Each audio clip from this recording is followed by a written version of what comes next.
councillors, members of the administration, media, and the public. Welcome to the April 7th, 2021 Executive Committee meeting. Council members are appearing on Teams. I'd remind you that your video camera and microphone are to be turned off. Use the chat window, please, when you wish to get in the queue. Remember to unmute your microphone and enable your video camera when you're speaking, although when I speak, some prefer that not happen, and all votes conducted by a recorded vote. I'd like to call for approval of the public agenda at the call of the chair, please. So moved, Bresciani. Councillor Bresciani, thank you very much. I don't require a seconder for this, do I? No. Any additions, changes, concerns? Hearing none, are there any objections to the approval of the public agenda? Hearing none, I declare the public agenda approved. Approval of the minutes of the meeting held on March 22nd, 2021. Could I have a motion? Shaw. Thank you very much, Councillor Shaw. Any errors, omissions, or changes to the minutes? Hearing none, any objection to the passage of the minutes? I declare the minutes of the meeting of March 22nd, 2021 approved. The first item on our agenda is EX 21-25, 2022 Saskatchewan Winter Games. We have a delegation, Ms. Sleuth, Longman, and Schellenberg. Clerk, are they on the line? Okay, so I understand that Ms. Sleuth and Ms. Longman are on the line. You have 5 minutes to make a presentation. Would you please introduce yourself, state who you're representing. You have 5 minutes to make a presentation, and there may be questions from committee members following your presentation. Thank you for coming. Thank you for the opportunity. This is Val Sleuth speaking, and I will just quickly take us through the 5-minute presentation. Good morning, Mayor and Council. I have with me today Crystal Longman, our co-vice chair, and our Sask Games GM, Leanne Schellenberg, will be joining us as well. I'm assuming that you have the slide deck that we provided ahead of time, so I will be following the messaging in the slide deck, and you can follow along too if you wish. So just generally speaking, a couple of key messages or key themes that we want to bring forward is that the Saskatchewan Games will be held in Regina in February 2022. It's the 50th anniversary, so we're going to see an increase in attendance as alumni join this Games in Regina. It's the first ever opportunity to, first ever Games that's been held in Regina, so it's a real opportunity to showcase an event that's never been done before. We know that we'll get more visitorship because people want to come to a larger city for this event. We're also showcasing women and Indigenous leadership. We want to boost the confidence of up-and-coming leaders so that we have the capacity, the leadership capacity, baked into our community for future events. We're using this as a training ground. This is a major event, the first major event that we will see post-COVID, so it will be the opening of the city, and it is obviously about youth. So it is feel good, it is a win-win for everybody involved. Switching slides, the Games finances. We have an operating budget for this event of $2.2 million. It's the largest budget for Saskatchewan Games in history. The reason is because the additional cost associated with medical and risk management, again, associated with COVID. At this point in time, we're struggling with a deficit of $350,000. We've put together a sponsorship budget that's looking for $510,000 in cash and $225,000 of value in kind. To date, we've only received $70,000 in sponsorship. So sponsorship is challenging, and we're finding that it's due to the downturn in the economy and also a wait-and-see approach or position that we're seeing from typical sponsors. What we're looking for from the City of Regina is a $50,000 investment. So $50,000 over and above the $50,000 hosting grant that we've already received. This will offset facility rental fees in part. We believe our facility rental fees will come in at $62,000, so we're looking for $50,000 of that being contributed by the city. We're offering further recognition to the city by offering you ownership of our mascots, Tansy and Ravi, as well as logo positioning on the medal podium, which would then be prominent in every photo of medal winners at the games. Past games have seen significantly more sponsorship from their community. For example, the City of Estevan received $350,000. The City of Swift Current, who recently hosted the Western Canada Games, provided a $50,000 grant and all free facilities for that event. So we're hoping that the City of Regina will jump in and provide us with the extra $50K. These are sellable assets that we're offering you, the mascots and the podium. So it's demonstrating our goodwill to really recognize the city for their contribution. Just switching the slide one more time, going to games engagement, we will see 1,500 athletes in the city, ages 11 to 17. Some of those athletes may be outside of that range, but for the most part, 11 to 17. 400 coaches and managers, 200 officials, looking at 1,200 volunteers across the city, and really looking at 5,000 guests or spectators as being almost a low estimate. Again, we think we're going to have a number of people coming into the city. We're looking at a partnership with the Wascana Winter Festival, which is happening in tandem. So again, it creates an opportunity for the city to be a real destination, particularly during a time when hotel rates are low, which is, of course, February. Impact of the games, switching the slide, we really believe that there's two areas, social impact and economic returns. Social impact, we are actually introducing a social impact study, which is not typically done for these games. We believe it's important. It will look at youth leadership development, volunteer capacity development. We'll be looking at exposure of volunteer opportunities for Indigenous folks and newcomers, as well as women in leadership development. The economic returns worth noting are that this is exposure to a target group to the University of Regina facilities. So 11 to 17-year-olds coming in, staying at the University of Regina as their village, being able to experience the University of Regina, as well as the First Nations University of Canada facilities. Again, it's the 50th anniversary, so we'll see increased participation from alumni. We are hosting alumni events, which will bring in more people than we anticipated. And then, of course, this is a partnership with the Wascana Winter Festival as a draw to visitorship, and again, increasing the economic return for the City of Regina. Thank you for the opportunity to make this presentation. I hope that we can rely on your support. Thank you very much for your presentation. If members of the committee have questions, and now's the time.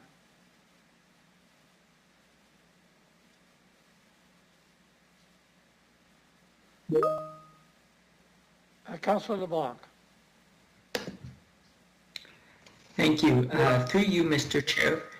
To the committee, I see that in the 2018 games, you had a budget about 500,000 lower than the one projected here, 1.74 million, and you had a surplus of about 250,000, which our report says was invested back in the community.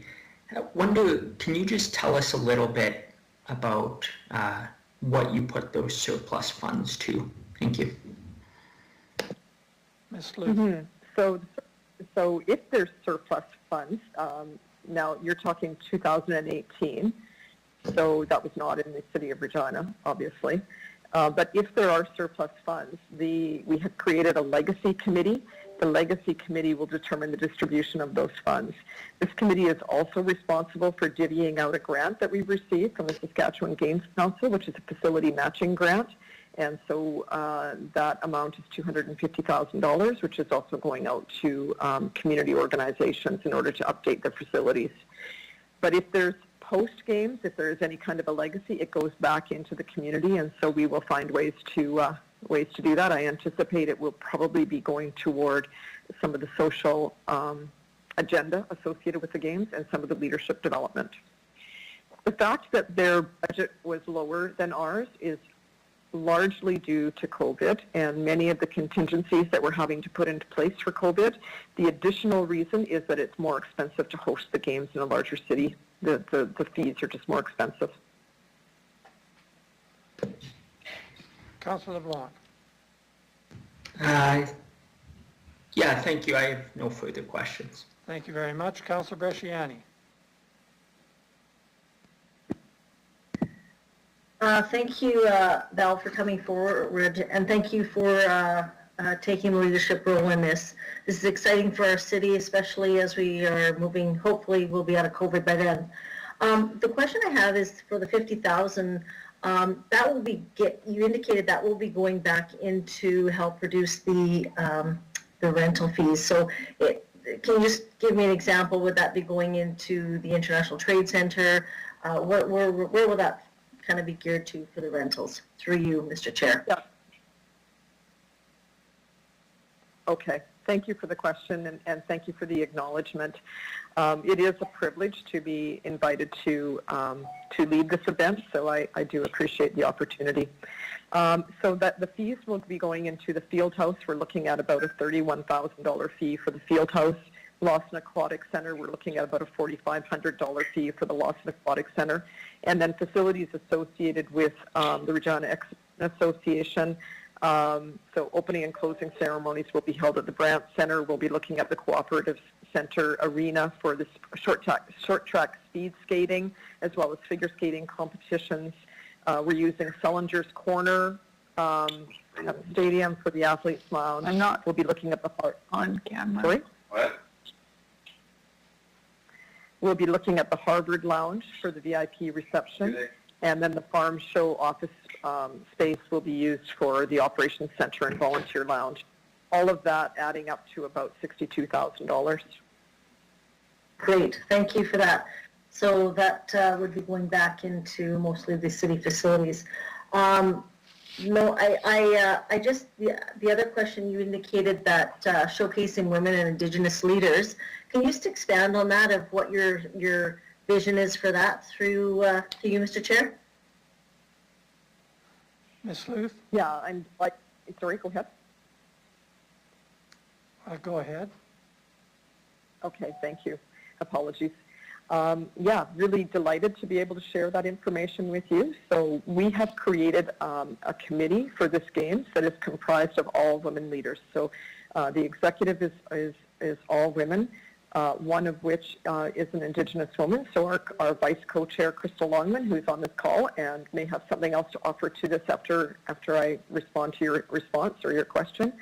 And then all of the VPs in the event are women. We have backed up all of these VPs with a very strong 2IC or vice VP. The idea being is that we want these women set up for success. Two of our VPs are also Indigenous women. So each one of them is either strong in and of themselves, or they are developmental and they've been given a mentor or support person to help them be successful. So we've really designed this program in a way that is going to ensure game success, but also development of people, and we're very excited about that. On the Indigenous side, what we're really wanting to do is give an opportunity to provide some cultural programming to the athletes. So our lead on our culture and ceremonies is Gayleen Anaquad. Gayleen will be leading up the opening and closing ceremonies to ensure that Indigenous culture is infused in the ceremonies and is not just a singing and dancing event. It is about doing things differently. And she will also be leading up some cultural training, which will be going on in the village and hopefully perhaps for volunteers. This is one area that we're really struggling with on cash. And it is going to cost us money to do this, so it is still on the drawing board for us as to how much of an impact we're going to be able to have in that particular area. But that is our vision. That's what we want to do, and I appreciate the question. I'll just ask, Crystal, is there anything that you would add to that? Good morning. Thank you for asking me to speak. I would just say that in terms of being able to be invited to the table for these kinds of things is important. For me, I'm learning a lot. I have an educational background in it, but you don't really learn what you need to learn until you start doing it, and doing it with a lot planning and working with a lot of great people.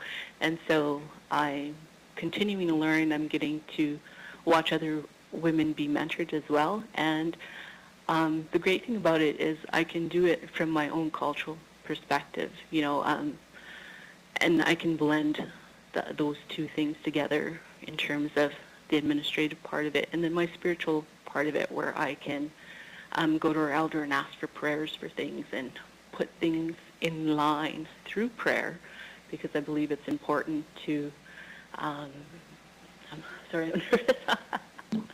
It's important to pray for the things that you need. And one of the things that gets things going is need. And we need the dollars for that. And we also need the commitment and the hard work from all the volunteers that are coming together to help us.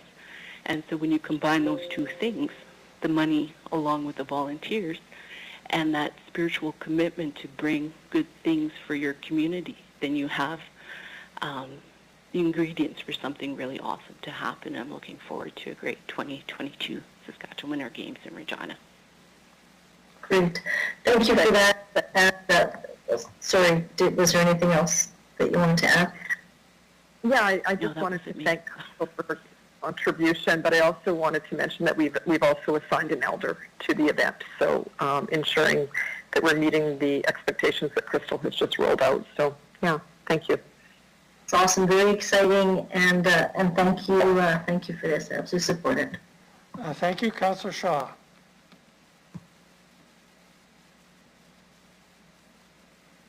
Hi. Thank you very much for your presentation. I am so excited about the Winter Games coming here. I was heavily involved with the Summer Games in Estevan a few years ago, so I know the kind of work that it takes and the dedication and the volunteering, so hats off to all of you that are helping out. My question, just to add to Councillor Bresciani's, through the chair, you gave an outline of a description of the elders and Indigenous. Can you give me a brief description? I heard you talk about the alumni that'll be, we'll be doing something for the alumni, which I think is amazing. We have a lot of alumni here in Regina. Can you just give me a little bit of an outline? I'm just excited about it that you guys have planned for this. Thank you, through the chair. Ms. Sleuth.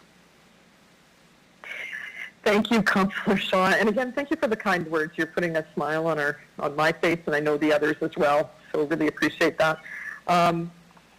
The alumni event is extremely interesting, and it's challenging because one of the challenges we have is that we don't necessarily have a database of 50 years of people who've attended. So we're working with the Saskatchewan Games Council to create excitement and interest in this on a social media basis, to encourage all of the past participants to come into Regina to visit the games. So we will also be looking at hosting an event for alumni. Specifically, what we want to do is bring in the executive members of the games, so past chairs of all of the games, to see if there's a way that we can also sort of honor where this games has come and where it's come from and what it's doing and where it's going to go in the future. So we're working on ways that we can really draw that interest, get people to come to Regina, be spectators at these events, and celebrate these younger athletes by just acknowledging where they've all come from. I would maybe just add that, if I could, add that some of the Saskatchewan Games athletes, this is the pinnacle of their athletic career, but not all. Some of them go on to Western Canada Games, the Olympics, North American Indigenous Games. So for some of them, it's the pinnacle, but for others, this is their first experience in what will be many multi-sport games experiences going forward. So we've had many prominent Saskatchewan athletes come through this program, and it's really exciting. We've got some great vignettes of athletes who have used this as a stepping stone, so it's exciting. Yes, yeah, it is, and maybe we'll touch base later, and I can help you with some of the database and do what I can for you guys. Once again, thank you guys for all your hard work. I am so looking forward to it. I'm so excited about it. So that's all the questions I have. Thank you. Thank you very much. Are there any other questions from members of the committee? Hearing none, Ms. Sleuth, Ms. Longman, thank you very much for presenting very clearly. We'll look forward to the debate. You may leave the meeting now. And I would call on a member of the committee to move the recommendation from the executive committee, following which I'll ask Ms. Harlock to introduce the report. Can I have a mover of the motion? So move, Bresciani. Shaw. Thank you very much, Councillor Bresciani. Ms. Harlock. Thank you, Mr. Chairman. So as the delegate had indicated, 2022 represents the 50th anniversary for the Saskatchewan Games. And we're very excited that Regina was selected to host this milestone anniversary of the Games. So in 2020, a grant for the Games consisting of $50,000, that's a mix of cash and city-provided service, was approved by the city manager in accordance with our delegated authority under the Events, Conventions, and Trades policy. Through conversations with the committee, we realized that the cost of the games were going to be much more and higher, as Ms. Sleuth had indicated. A large portion of this is our own facility fees. So rental fees for the city-owned and operated facilities are set through the community services fee bylaw, and consequently, administration does not have the delegated authority to waive any of those rental fees. Only council has that authority. So what we're bringing forward for you today to consider is to grant up to $50,000 of fees to be given to the committee to be able to be used for those facility fees. So we'd be happy to answer any questions that you might have. Thank you very much. This is an opportunity for members of the committee to ask the administration questions or to make comments on the motion. Councillor Bresciani. Thank you, Mr. Chair. So we have, as Ms. Harlock indicated, we have the $50,000 in this account, and that is in the ECT account, and this is what it is to be used for. That's accurate, through the chair? Ms. Harlock? Mr. Chairman, that's correct. We do have a budget. The city manager has already approved 50, so should this be approved, that would be a total of 100,000 that would be put towards the games. Councillor Bresciani. Thank you. I don't really have to elaborate. I'll just make a comment if I can through you, Mr. Chair. I think this is would be vitally important for our city, especially hopefully we are out of COVID at that time. This $50,000 will be going back into our city facilities, which will again aid them as well. So it's almost, again, to help with the rental for them, but it'll be going back into Rio and back into also the loss and those kinds of things, those facilities. So I think it's vitally important. But there's also another piece here, and that's the whole economic piece with the youth that will be coming here, as well as many other people to see their children play and participate in these. I absolutely support the women and the Indigenous piece, which I think is going to be another highlight for our city. So I would ask that council absolutely support this. And again, I think it's just another great thing for our city to host, and it's key that it'll be youth this time. So I'll leave it there. Thank you. Thank you very much, Councillor Bresciani. Councillor Stevens. Thank you. Just one question for administration. Do we shoulder any liability in the event that the games are canceled due to COVID? Will we be out the grant? Is that money going to them anyways? Can you please elaborate? To the administration. Through you, Mr. Chairman, so if there is a cancellation, we're hoping that it would be rescheduled, and then we would just use that money going forward later. I might ask Mr. May to go through the details of the agreement that we have with the games. Mr. May.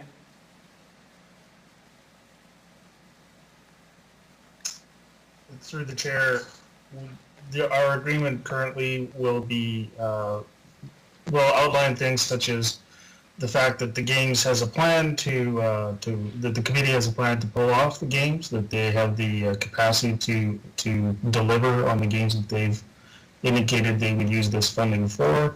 We'll also have some pieces in there about the advertising or the recognition that the city gets for its contribution. And vitally, part of the agreement is that the games will not, that the city of Regina will not be responsible for any deficit for the games. Thank you. Perfect. Councillor Thank you. Stevens. That's all. Thanks very much. Councillor LeBlanc. Thank you. Question through you, Mr. Chair, for administration. I think I'd heard it suggested that the 50,000 we're discussing here would come out of the ECT fund. I guess my understanding is this is just an in-kind donation, so no money will directly flow from us to the games and then the games to pay for a facility rental fee. Rather, we just waive that fee. I'm just looking for confirmation that if we approve this, no money will actually directly flow from us to the games. Ms. Harlock. Through you, Mr. Chairman. So the idea is that you are waiving the fees, but the idea is that we wouldn't be losing the revenues. So we would be taking that money to offset the revenue losses. Oh, I see. Okay.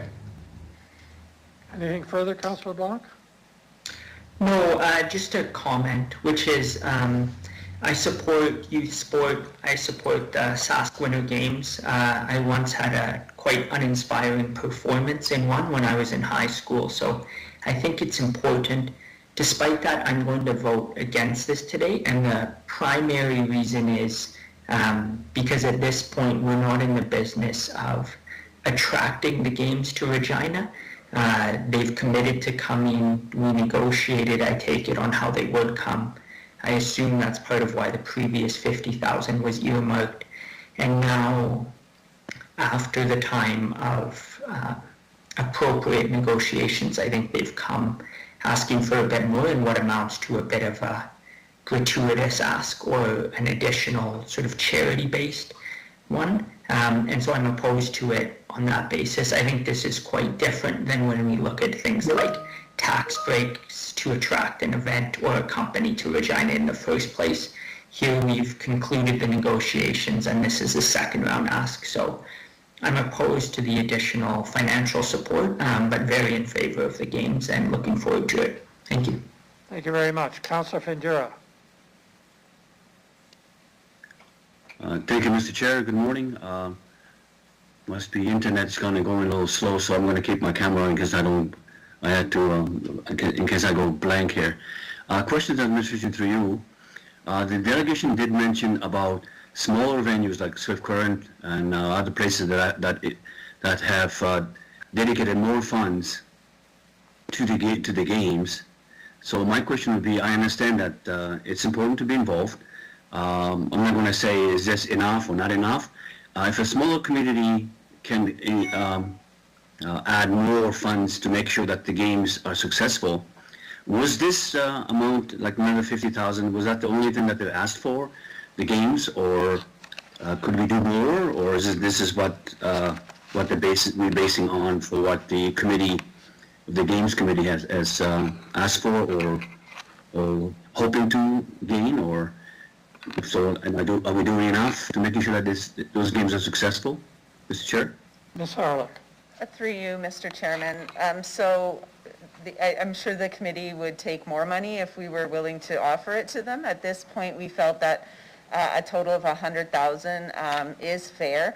We have a number of events that come to the city, and so in order to be able to be fair and allow those other opportunities, we just felt that contribution of 100,000 is sufficient. But as per the report, there is another option if council wishes to give more money. Again, it would just come out of the ECT account, but it would just mean that there might be less money to be able to give to other events that might come forward in 2022. Thank you. Councillor Findura. Mr. Chair, thank you for that good answer. I appreciate that. I just wanted to hear that. Thank you very much. Thank you. Are there any other comments or questions from committee members? Seeing none, Mr. Clerk, can I ask you to call the vote? Thank you, Deputy Mayor. I will begin with Councillor Bresciani, please. In support.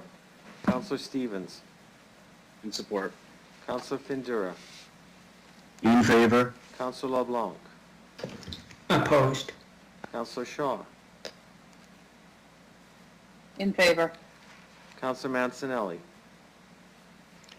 In favor. Councillor Moule. In favor. I believe Councillor Stadnichuk is away, but I will check. Councillor Stadnichuk, are you on the line? Mayor Masters? I know Councillor Zahidniak is away, and Deputy Mayor Hawkins. In favor. It carries 8-1, Deputy Mayor. Thank you very much, Clerk. The next item on our agenda, EX 21-26, Regina Airport Authority and City of Regina Memorandum of Agreement. We have a delegation. May I invite them into the meeting, ask them to identify themselves, what organization they represent, and you'll have 5 minutes to make a presentation, following which there may be questions from committee members. Go ahead, please.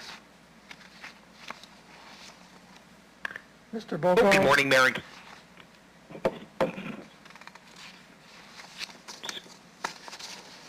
Sorry, is it okay if I go? It's James from the airport. Go ahead. Okay, thank you. Good morning, Mayor and Council. First of all, thank you so much for having myself and my colleague John Aston on the line today. I've been watching intently on the Access channel, and I do apologize for the stutter there. I just, first time doing it by phone, so thank you very much for having us today to talk about this very important topic. As the committee has seen in their package, the City of Regina and the Regina Airport have been working collaboratively on building what is called a Memorandum of Understanding between our two organizations. This has been a long-term effort that we actually began over 2.5 years ago with early discussions about how the city and the airport could work more collaboratively going into the future.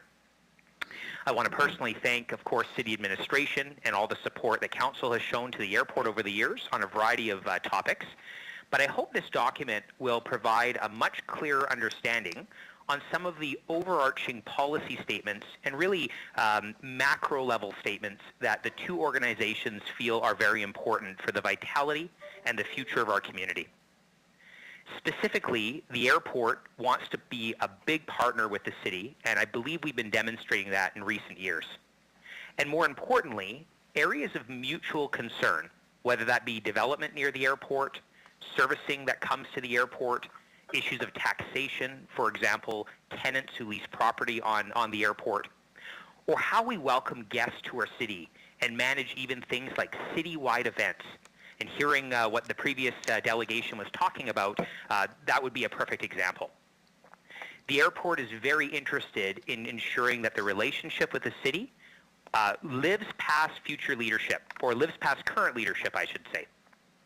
Although I fully intend to be here for many years as the CEO, and I'm confident our board and our future councils will always work collaboratively together, this document really puts an emphasis on key areas between our very important relationship. The airport is certainly not an island, and we certainly don't act that way. So we welcome this collaboration. We welcome all of the dialogue we've already had with City Administration and Council, and we hope as this document works through the city process and hopefully through to council approval ultimately, there's an opportunity to really solidify that relationship and really solidify what I see as a friendship agreement between the two parties. I do want the committee to be comforted. There's no legal ramifications with this document. This is really a document on a statement of principles that both organizations work collaboratively toward, and we do believe that additional documents in time will be created as it relates to these various guidelines and policies that we're talking about. Again, I want to thank City Administration for all the hard work, especially Diana and her entire team working with my team here at the airport, and we do believe this document has met the objectives and the intent of managing or at least discussing some of those very topical issues which are bound to arise from time to time between our two organizations.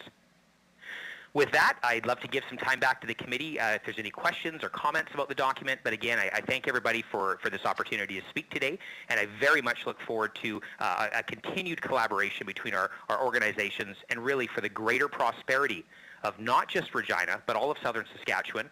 But obviously this document focuses on our relationship with the city. Thank you very much. Thank you very much, Mr. Rokas. This is an opportunity for committee members to ask questions of the delegation.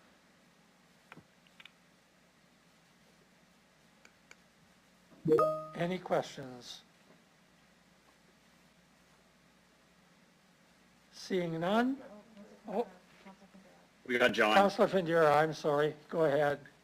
It's okay, a little slow on the trigger, too early, I think. No, actually, it's the chair that was a bit slow. He saw your name twice and couldn't figure it out. So I apologize. Go ahead. No, it's okay. This new thing with the media stuff, whatever, through computers, it just doesn't sit well. But anyways, we're here. Through you, Mr. Chair, to Mr. Bogus, talking about the complementary development and the complementary work with the city administration on the agreement.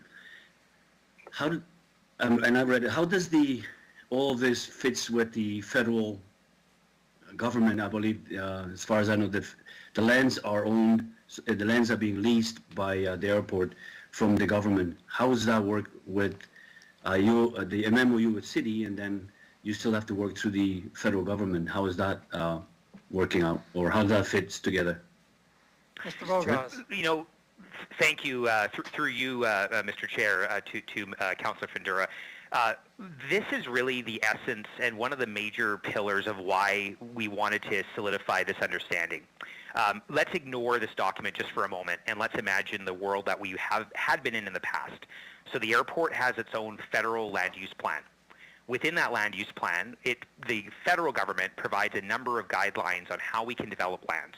Obviously, there's areas like runways and taxiways that should be pretty straightforward what you can put there, but there's also additional lands that are not necessarily adjacent to the main runway system where you would expect a hangar.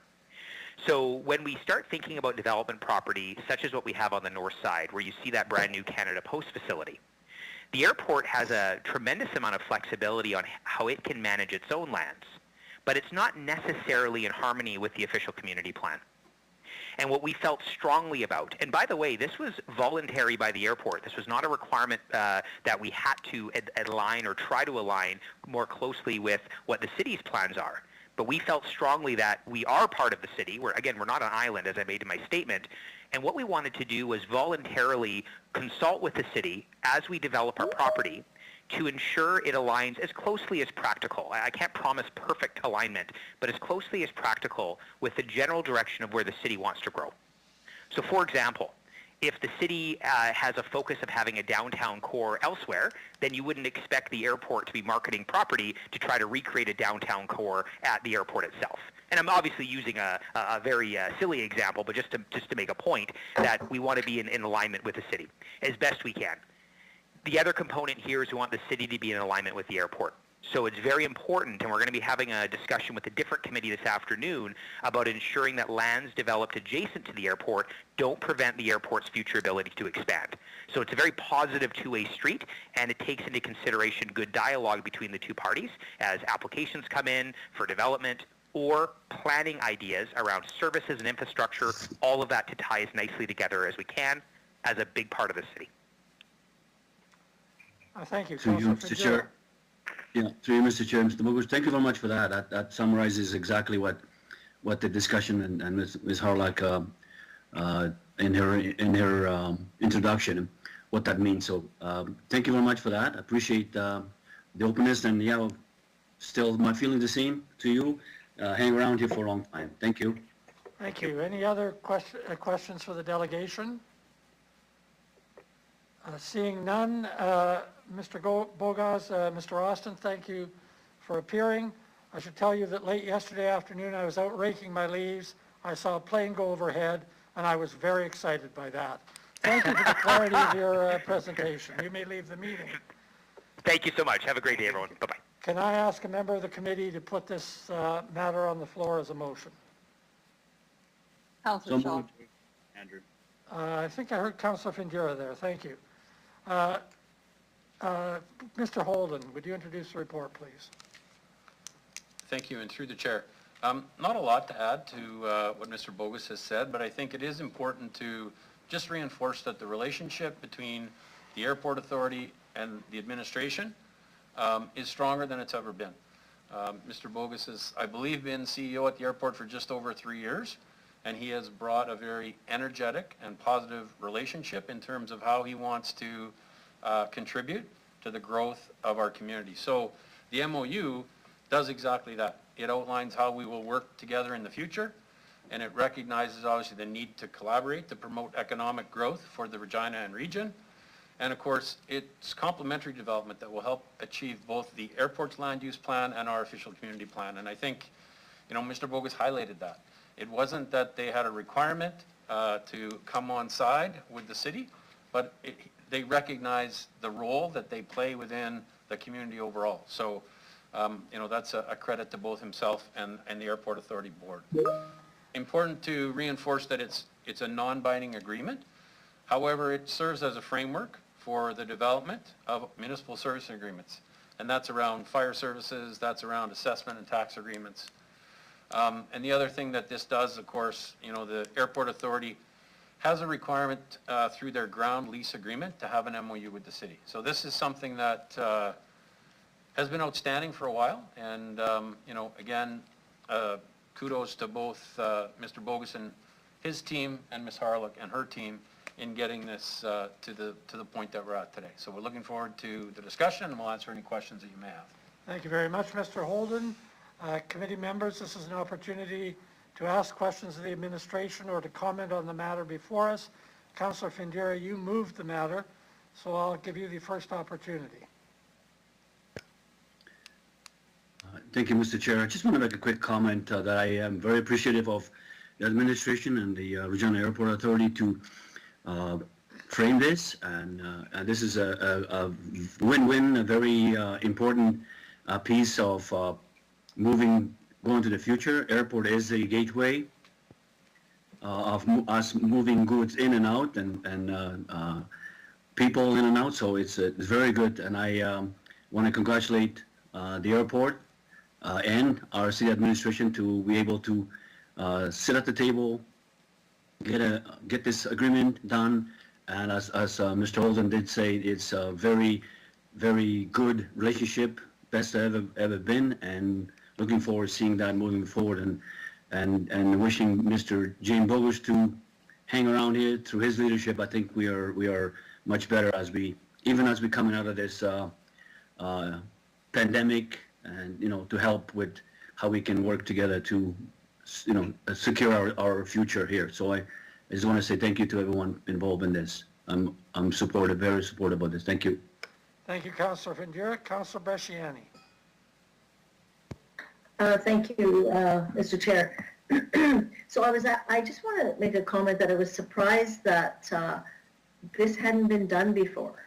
Like, I could not believe when I saw this coming forward that this was now coming forward. I just assumed that this was done years ago.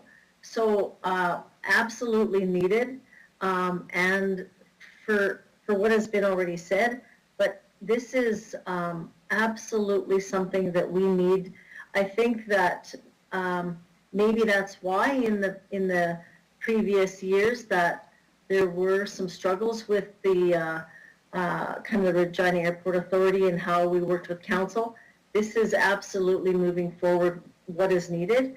And there's a piece here that's called sustainability. They need to understand what they need to do to develop their lands.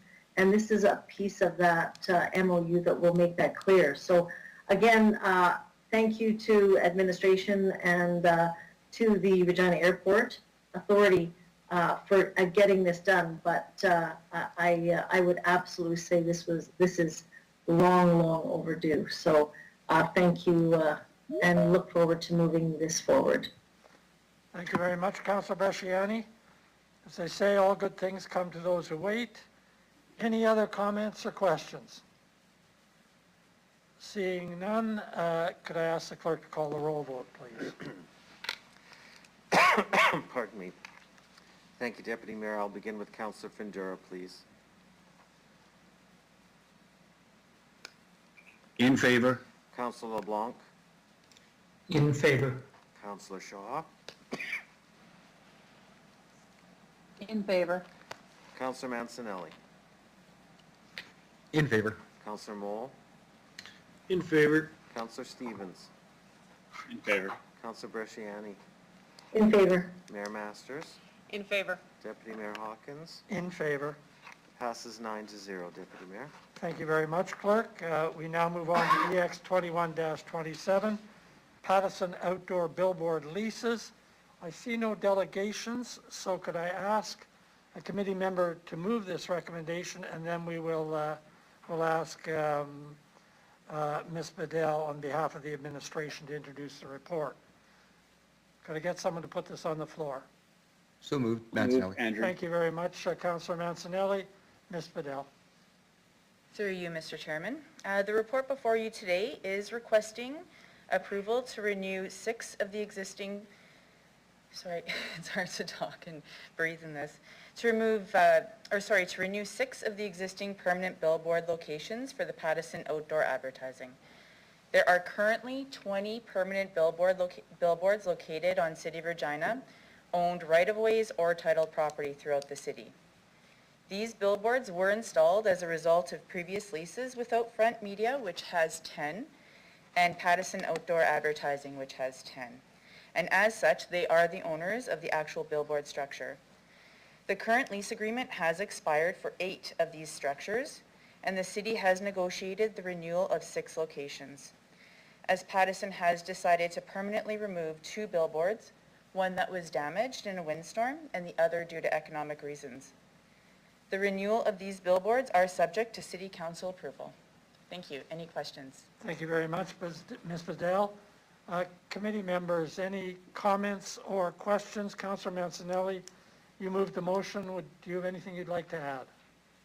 I just have one question.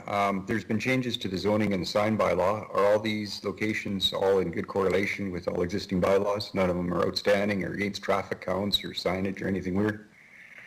Ms. Bedell. Through you, Mr. Chairman. Yes, these are in compliance. So the new sign regulations in the zoning bylaw indicate that all existing structures are legal non-conforming. However, if they were new applications, they would all be permitted and are in compliance. Okay, perfect. Thank you. Thank you very much. Councillor Bresciani. Thank you, Mr. Chair. Can I just ask, with the revenue from these city billboard leases, it's $109,922 annually. What, and that will increase now to $112,000.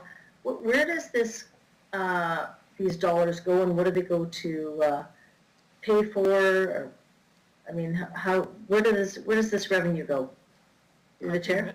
To administration. Through you, Mr. Chairman. These revenues go into the Land Development Reserve. Thank you. Councillor Bresciani. Thank you. Just to add on to that, and they go into that, to the Land Development Reserve, but are they dedicated or earmarked for anything? Through the chair. Through the chair, no, they are not. They just funnel into the Land Development Reserve. Okay. And the rate that we've, the rate that has been changed to, is that similar to other cities, through the chair? Through you, Mr. Chairman, I'll start. So this is a negotiated lease, and we did approve this lease rate for Outfront Media in Q3, Q4 of 2020. So this is the same rate. I will ask Mr. Krawchuk if he could respond to the comparison to other cities, please. Go ahead. Mr. Krawchuk. Through the chair, yes, we did consult with both Saskatoon and Moose Jaw when we determined these rates, and as Ms. Besdell mentioned, these rates were approved by council for the last billboard renewal. Thank you very much, Councillor Bresciani. Thank you. That's all I have. Thank you very much. Any other questions or comments on this matter? I just have one question. It's really a follow-up to Councillor Mancinelli's question. With respect to these kinds of billboards, there has been questions in the past about the strength of the lighting, about the power of the lighting and the potential for that to cause disturbances. Is there any issue here with any of that? Through you, Mr. Chairman, these billboard locations have been reviewed by traffic, and there were no concerns raised. I'm not sure if Ms. Kaleem is on the call to respond to any lighting concerns. or Mr. Warren. I'm not sure if they're on the call today, but I'm actually not sure. I'm going to ask Mr. Krawchuk if these billboards are actually lit. Mr. Krawchuk. Through the chair, some of the, in fact, most of these billboards would be lit, but we did, as Ms. Bestel mentioned, circulate this through 9 internal branches and departments. None of the responses that came back cited any concerns with the lighting of the billboards. Thank you very much. I understand Mr. Warren is on the line. Mr. Warren, do you have any comment here?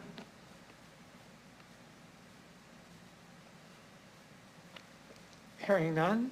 I just have one comment to make here. I notice in the impact, and this is really going forward, it doesn't affect directly this report. I notice in the impact section, you have financial impact, policy strategic impacts, but you have no environmental impact. And I think when we're dealing with something like billboards, there is an environmental impact that might be a factor in other cases. I just wish to draw that to your attention. Is there any other comment? Hearing none, Mr. Clerk, could you call the roll vote, please? Thank you. I'll begin with Councillor Mancinelli, please. In favor. Councillor Moore. In favor. Councillor Shaw. In favor. Councillor LeBlanc. In favor. Councillor Findura. In favor. Councillor Bresciani. In favor. Councillor Stevens. In favor. Mayor Masters. In favor. Deputy Mayor Hawkins. In favor. Carries 9-0, Deputy Mayor. Thank you very much, Mr. Clerk. EX 21-28, the next item, Arena Planning Strategy Committee, Brand Center 2.0, exploring the future. And I have a delegation that will be joining us by teams, I think. Mr. Morski, can I ask you to introduce the delegation, say who you represent? You have 5 minutes to make a presentation, following which there may be questions from committee members. Go ahead, please, sir. Thank you, Mr. Chairman. My name is Wayne Morski. I am the acting chair of the Regina Exhibition Association. We want to thank Mayor Masters, Council, and Administration for the opportunity to present the summary findings of our Arena Planning Strategy Committee. The attached report and associated presentation have been unanimously endorsed by our volunteer committee and the board of directors of REAL. With me today, it is my pleasure to introduce Tiffany Stevenson, a member of the board of REAL and the co-chair of the Arena Planning Strategy Committee, and Mr. Tim Reed, our president and CEO of REAL, also a co-chair of the working committee that has been put together from 14 months ago. This is not about digging a new hole for a new multi-purpose mid-size arena. It is very much about building a plan for an aging civic asset that has been the foundation of our sport, recreational, entertainment, and cultural landscape for over the past 43 years. Well before there was a city or a province, there was a dedicated, passionate, community-oriented group of volunteers that were committed to making our community a place to live, work, and play. Over 136 years later, our little agricultural not-for-profit organization is still delivering moments and memories that make Regina the best place to call home in Canada. Even though the challenges of COVID-19, we have found a way to create moments and memories, and with flexibility and creativity, where the REAL team have partnered to work alongside the Saskatchewan Health Authority to be leaders in the testing and vaccination services. I am very proud of the creativity of the REAL team and their willingness to meet the needs of our neighbors and our community, even during this global pandemic. Thank you very much, Mr. Morski. Committee members, are there any questions for the delegation?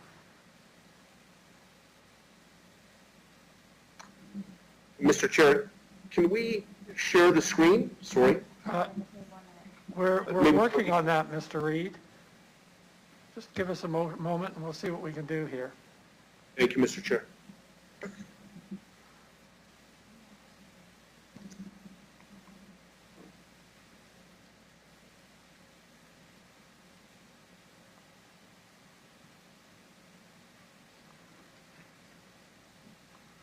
Just bear with us for one more moment. Not a problem, sir.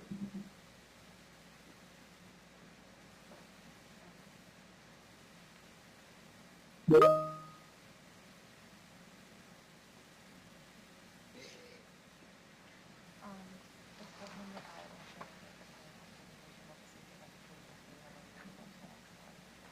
again?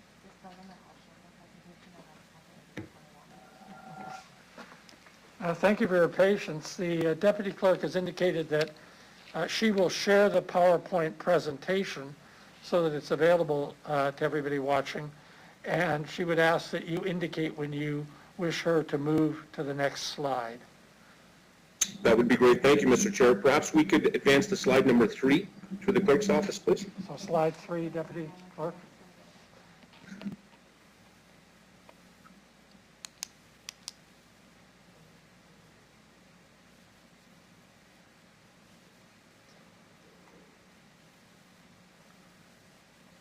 Just bear with us. I think we're going to have to get Councilor Findura to take charge of this. We'll have this figured out by the time we're allowed to meet in person. Thank you for the confidence, Mr. Chair. You're more than welcome, sir.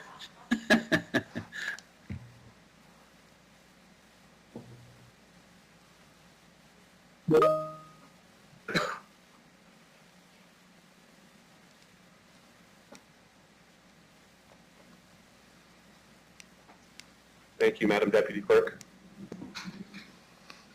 Oh, good.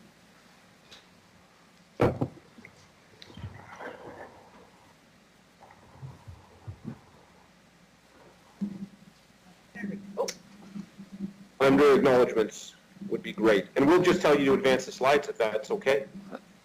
Very good. Thank you very much. If we could go back 2 slides, Madam Deputy Clerk. Thank you. That's perfect. Okay. Thank you for your patience. Thank you, Mr. Chair, and thank you for committee. As Wayne mentioned, I am Tiffany Stevenson, and I had the pleasure of co-chairing the Arena Committee. This process has been endorsed and supported by the Working Committee and the Board of Directors. And although we recognize that the asset that is the Brand Center is owned solely by you as the City of Regina, and we at REAL have the privilege of operating the facility on your behalf, as such, we recognize that regardless of the work performed or the future work suggested, the committee and our board of directors recognize that the ultimate decision authority is with council. It is the hope of the committee and the board of directors that as your municipal corporation, we can provide you with the very best information to support your decision making and a future direction. We acknowledge that in any discussions about the future of our community, we must be mindful and respectful of the exceptional headwinds that have been caused by COVID-19. But we additionally believe as a committee and as a board of directors that the recovery of our visitor economy is critical to the quality of life, our city, and the Brand Center is a key asset within those discussions. If we can go to the next slide, please. Today, we are here to provide a summary of the report that you have been issued. As always at the end, we would be delighted to answer any of your questions. As the operator of the Brand Center and based on the request of council almost a year ago, building upon the community sentiment from the Futures Committee and EVRA's Place 2.0 engagement of more than 6,000 community members, we are pleased to share our summary findings on the future of the Brand Center. Next slide, please. This is a brief overview of what we will touch on today. We will do our best to be succinct, but want to ensure that you have a good understanding of the process and our findings and recommendations. Next slide. You all have the report in front of you, and the report does come at the request of council that was made about a year ago, and the report does have 3 main outcomes. Number 1 is to answer the question, what should be done with the Brand Center? The second is to share the best possible information from the work of the committee with council. And third is to promote awareness about the need for a plan and the associated risks and opportunities. Next slide. And one more, please. Like many of you, the Brand Center reminds us of the great Pats games, the rodeo at the Canadian Western Agribition, our community Remembrance Day celebrations, listening to our favorite band, or cheering on Team Sask at the Briar. The Brandt Center was built in 1975 and it opened its doors as the Agrodome Star Theater in August of 77. Known now as the Brandt Center with its distinctive orange roof, the facility has delivered many a moment and a memory. It's hard to believe that our last live concert in that venue was a sold-out Old Dominion show, and on the day that we experienced our first COVID-19 operational suspension, the professional bull riding was fully loaded and locked in and ready to go, only hours away from welcoming our guests. Today, the Brandt Center is home of the WHL Hub City, where you have the privilege of hosting all of the teams in Saskatchewan and Manitoba. Next slide, please. The Brandt Center is an aging but valuable component of our visitors' economy and social, cultural, entertainment, and sports sector. This process is about research, understanding, study, planning, and discussion. At this point, this is the first step in the process with substantial future work that must be performed. We have the time, and we should use it to our advantage to be planned rather than surprise with a result that would compromise the success of our visitor economy. Next slide, please. The Brandt Center is an aging infrastructure with exceptional value and impact. It was built in 1975 for a cost of $7.7 million. We spent close to $7 million on upgrades over the last 20 years. It delivers about 70 event days annually, and it generates just over $860,000 in annual earnings. It is in need of some short-term investment, which was identified by the Stantec study in 2019, and it will require about $5 million in investment in the next 5 years of operations. The committee and our board agree that the Brandt Center is a critical component and a core asset to our event, entertainment, sport, recreation, and cultural infrastructure. Next slide, please. And one more. Thank you, Wayne. The formation of the Arena Committee came from the work of the Futures Committee and Real 2.0. Together with a volunteer of community leaders, Real developed a thorough and sound process that consisted of the steps you see on the right-hand side of the slide. Our goal was to do our due diligence and come forward with the best possible information to present from council. Next slide, please. We were thankful to have a group of community leaders who volunteered their time and expertise to the Arena Committee. You will see the members in front of you. In pulling together the committee, we worked to ensure a cross-representation of areas of the city, such as downtown and the warehouse district, as well as special interest groups such as sports and events in the hospitality sector. Next slide, please.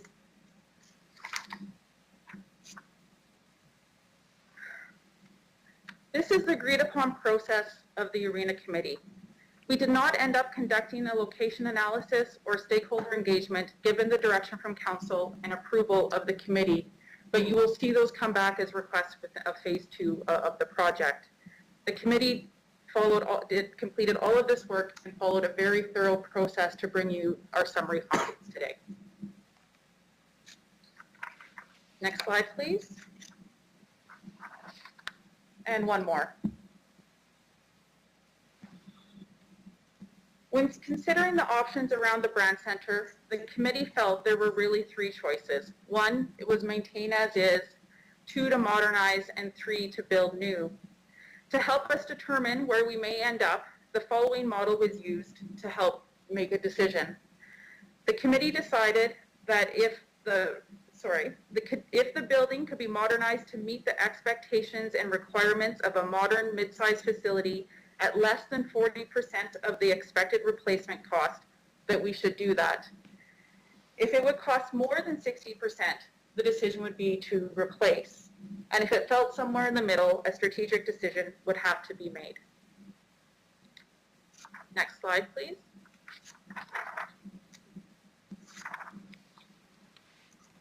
Once the committee completed a review of other event centers in comparable cities and markets, it developed the outline, and these were the common definitions used to help guide our thinking. So maintain as is would be keeping the event center as is, would involve no modernization, replacement, or alternative use costs for the declining facility.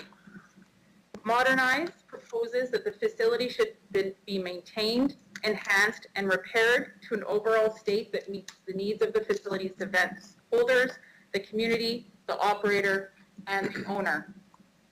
Replace. An approach to replace the Brand Center proposes that the facility be demolished or repurposed into a more useful long-term development, and that an entirely new project to replace the existing facility. Next slide, please.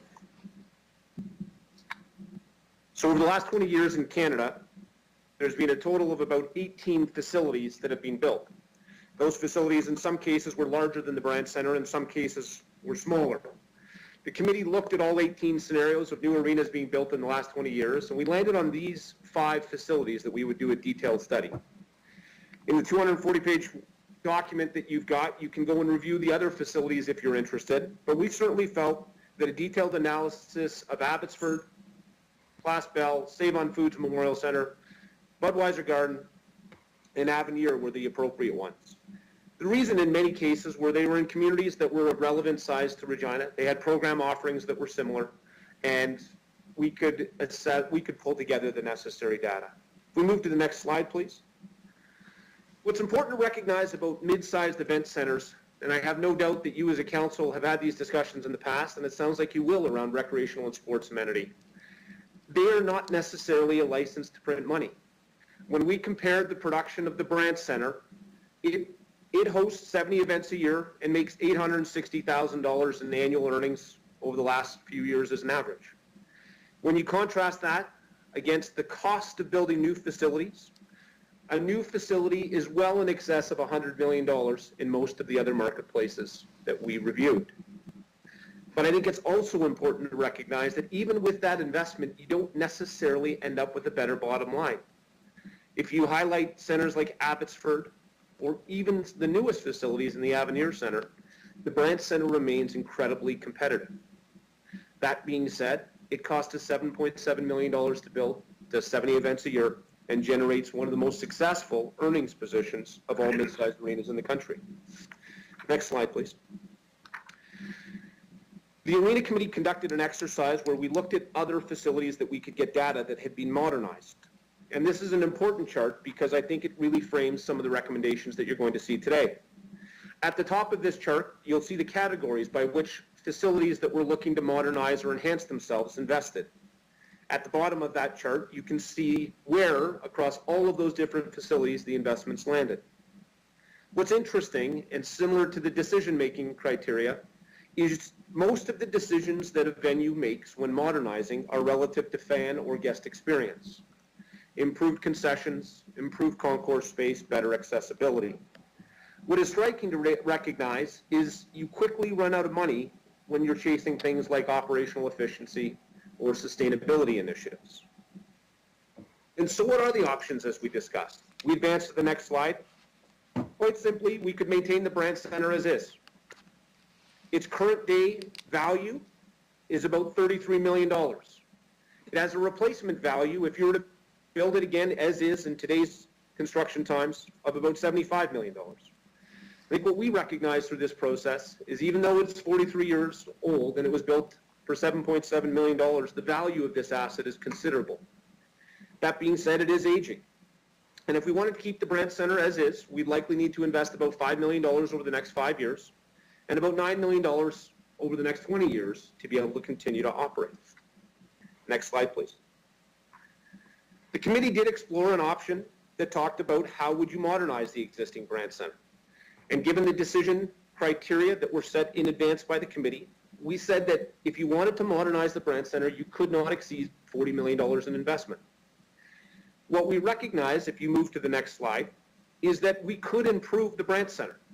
We could push out the south-facing wall and create additional concourse space. We could grow some concessions. On the second level, we could put an elevator to the second level. We could create concourse space and club space that would enhance our accessibility. But like what we realized in other facilities, we wouldn't improve the sustainability of the asset. We wouldn't improve the accessibility of the asset, and it would remain a rather old and inefficient building.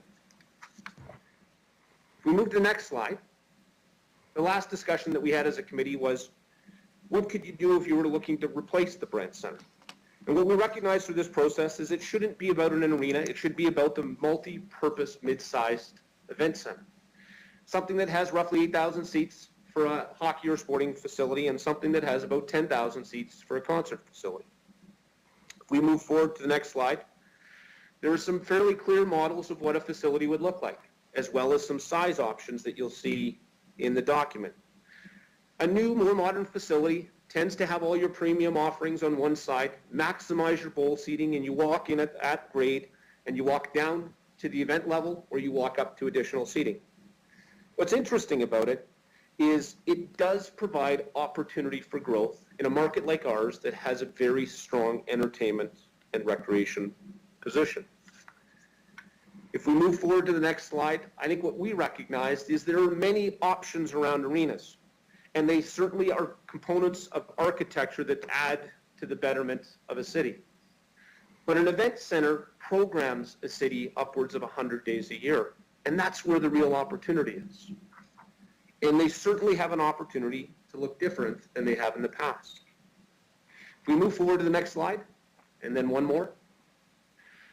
There's some numbers that we wanted to share with council and the findings of the committee. The first one is, if you wanted to rebuild the Brandt Center today, what would it cost?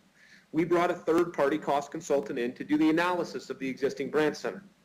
And if you wanted to rebuild the building that sits on the Evraz Place lands today, in current market values, the replacement cost of the Brandt Center would cost the city about $75 million.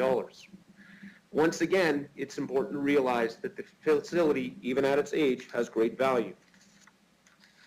When we talked about, on the next slide please, when we talked about what a facility should look like to meet the needs of our current community and support the needs of growth in the community, the committee landed on a facility, if to be rebuilt, should program for about 8,000 hockey seats, 9 to 10,000 for event seating relative to a concert or a special event. Should have about 12% premium seats, but it also would require a primary tenant, that is the WHL, secondary tenant, that is lacrosse, and a tertiary tenant, that is likely basketball in this marketplace. It should program an additional 50 event days a year and should activate somewhere between 100 and 125 days a year to be successful. When we did the analysis on how new mid-sized event centers were programmed in other communities, a location discussion should be, it should be close to public plazas and restaurants. It should be close to hotels. It should be within a 1.7 kilometer distance of the center point of your city. It should be close to ancillary spaces such as meetings, conference, convention, trade. And we actually feel that given the success of the Brandt Center, it should generate approximately $2 million in annual earnings. Most likely it should be owned by the City of Regina. It should be operated by a third party.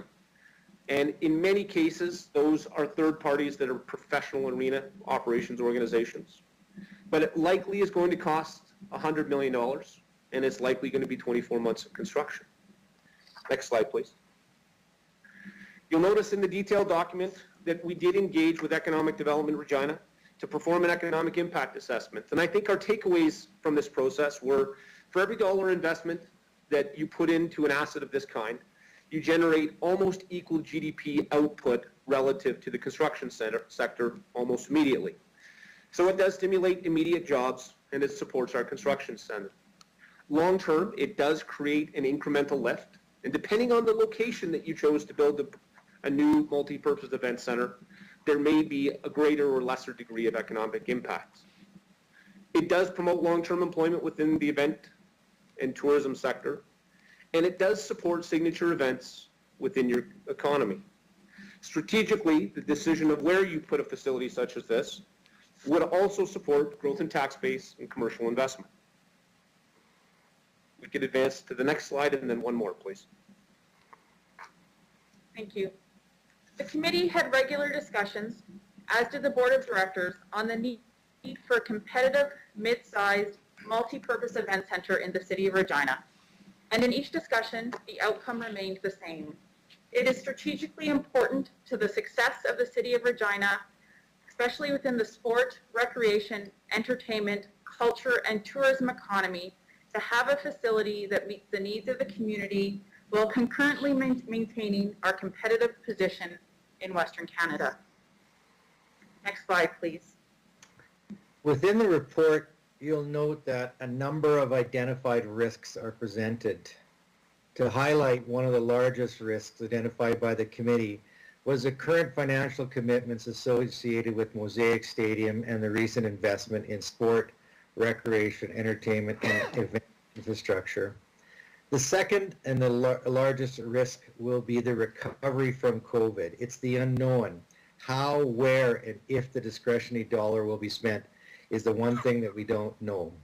Next slide, please. One more, please. I think it's important to recognize that COVID-19 is a challenge for the events and entertainment industry. It was one of the first to shut off and likely will be one of the last to turn back on. With that being said, as many of us noted over the course of the weekend, Major League Baseball opened this weekend, and in Texas they had full stadiums of full fans. This morning, for any of us that are concert goers, you'll note that Saskatoon announced that Eric Church is going on sale for an October concert. And if you were to open up our booking calendar at the Brandt Center or at Mosaic Stadium for 2022, it would show one of our most active years yet. So I don't think anybody at the committee felt that it wasn't going to turn back on. In fact, I think the general sentiment around the table was people were going to appreciate and want to engage in public gathering events even more than they have in the past. With that said, and I think important to this discussion, we as REAL believe there's 4 buckets relative to the recovery from COVID-19. Number 1 is how long does it take us to get back to full attendance capacity? Number 2 is how much consumer safety and confidence in there is there in the ability to gather publicly in large public gatherings. Number 3, how much disposable income exists in the market? We realize that these have been difficult times on everybody. And then lastly, over the course of the last year, we have all taken our concert dollars and spent them on something else, likely Amazon purchases. But we need to find a way as the entertainment sector to get those dollars back into our economy and back into the local economy. So what does this mean? If we can advance to the next slide. It means for council, we have some time to build a plan, but we actually do need to start to build a plan. When we looked at other communities, the process that they administer to be able to develop a new mid-sized event center or replace or modernize an existing facility was anywhere from 2 to 6 years. And so this won't happen overnight, but if you consider a building that is end of useful life and an aged asset, we do need to have a plan. From a construction timeline, if we move to the next slide, if we moved as fast as the fastest other communities, Brandt Center would be somewhere around 46 and a half years of age before you open the doors to a new facility. If we took as much time as the longest of other communities, the Brandt Center would be about 50 and a half years old. And we're not suggesting that this is a decision that council wishes to make, but we are suggesting that it is a process that we would all benefit from administering. Next slide, please. The APSC committee came up with 5 final recommendations that are within the final report.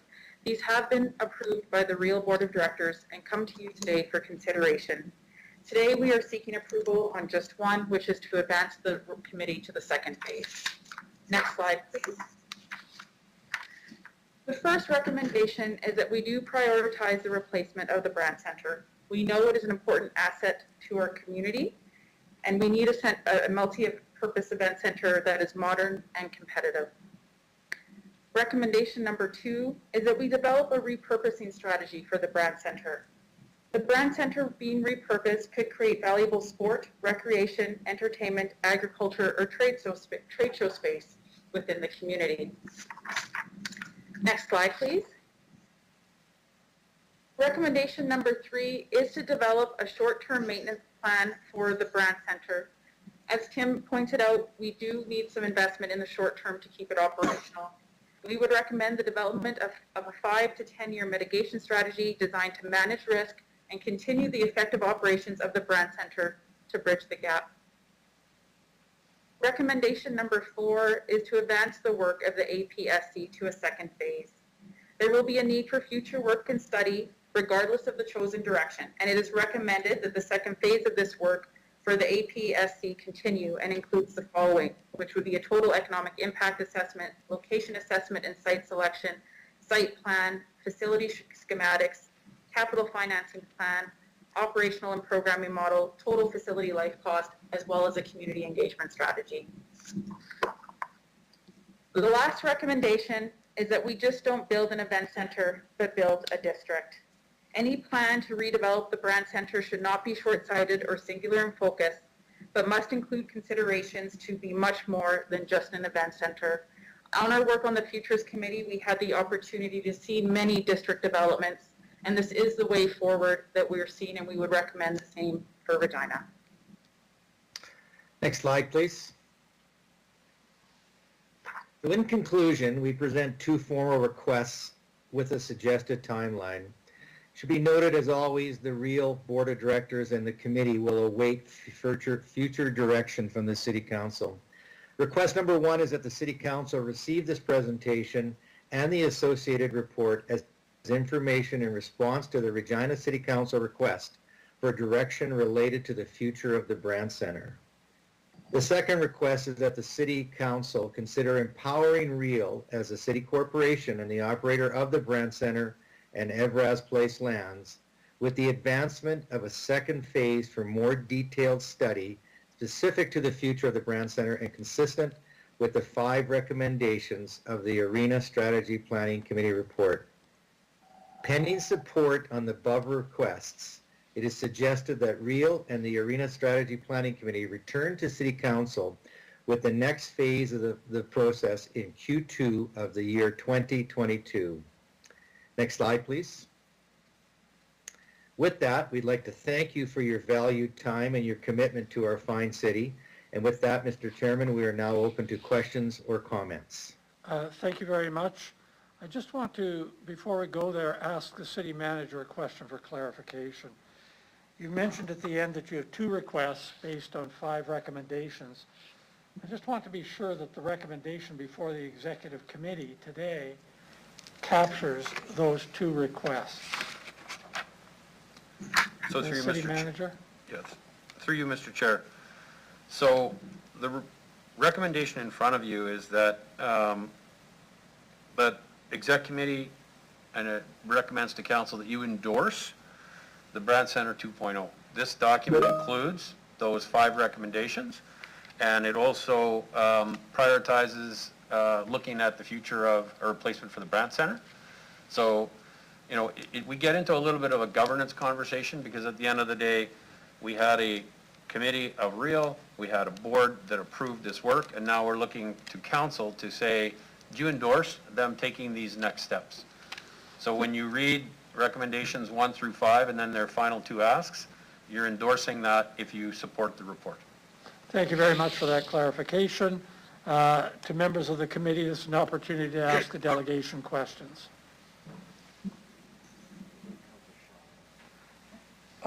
Councillor Shaw, please.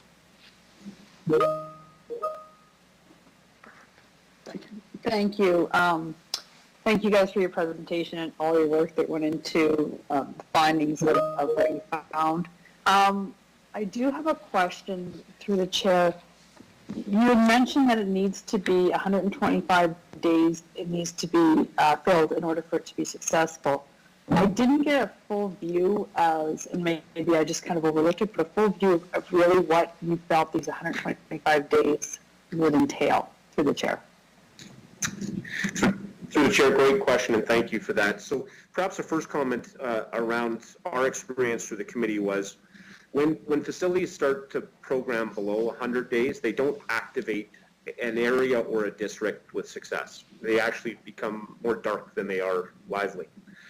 To achieve over 100 days, and a Brand Center is a good example, the Brand Center currently programs about 70 days, but it's too small to be able to secure a lacrosse tenant, and it's probably too big in some ways to secure a basketball tenant. So our belief is for a new, more modern facility in our community to be successful, it would have to have a primary tenant, which is likely the Regina Pats, secondary tenant that is likely a lacrosse franchise, and a tertiary tenant that is likely basketball. On top of that, it should program about 50 event days a year, and that's how you get to that 100 or 125 days. But you need 3 tenants in the building to make that happen. So just to add to that, just to add to that question, thank you. Through the chair, Have you had discussions with lacrosse and the basketball? And I'm assuming you have with the hockey. Have you not? Just wondering. Through the chair. Yeah, great. Through the chair, thank you for the question. So the Regina Pats actually sat on the committee. Now, recognizing that there's new ownership, we will have to have some of those conversations again. We have met with the Basketball Association, and we have met with the lacrosse group. From a lacrosse standpoint, the existing Brandt Center would be too small to meet the minimum requirements for the NLL. Okay. And to be honest, I think COVID-19 impacted our discussions on basketball because they're in Saskatoon right now. They are certainly looking to expand, although I think the league is trying to recover from COVID-19. So we have spoken with basketball, we have spoken with lacrosse, and we've certainly spoken with the Regina Pats as well. Okay, thank you. And just a follow-up comment, an indoor track would be amazing if you could put that in there. Thank you. That's all the questions I have. Thank you. Thank you very much. Councillor Stevens. Thank you. So the last time we had this briefing, I asked a question partly in jest, partly serious, and I'll ask it again. Have you costed out the option of putting a roof on what I'm told to be a roof-ready and gently used stadium?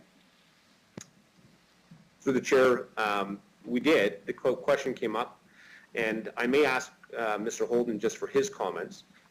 There was a study done on it by the City of Regina, and I believe the number that was shared with us at the committee was it was in excess of $200 million to put a roof on Mosaic Stadium. And so the committee felt that it was better use or value for money to look at a mid-sized arena versus putting a roof on Mosaic Stadium. Mr. Holden, do you want to add anything to that? Thank you. Through you, Mr. Chair. So just to concur with Mr. Reid's statements, I mean, yes, we did build the roof-ready stadium. The cost of adding the roof is in the 200 million range. So at which point you can actually build a multi-purpose entertainment facility that would, serve multiple purposes and actually provide better return on the investment. Thank you. Councillor Stevens. Thank you. Thank you.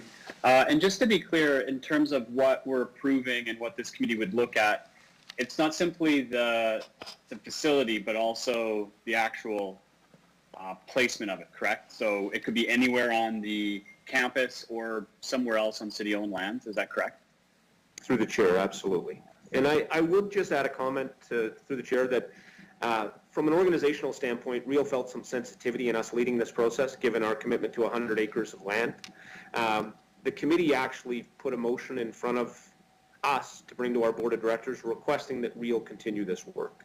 And our board of directors approved it. So Mr. Holden was part of that. He can certainly advise. I think certainly we as an organization felt somewhat sensitive to the fact that our focus is the Real site, but the committee was very supportive of going forward, as was our board of directors. So it would include a study of the best possible location, not necessarily just on the Everest Place lands. Okay, thank you. Through the chair, final question.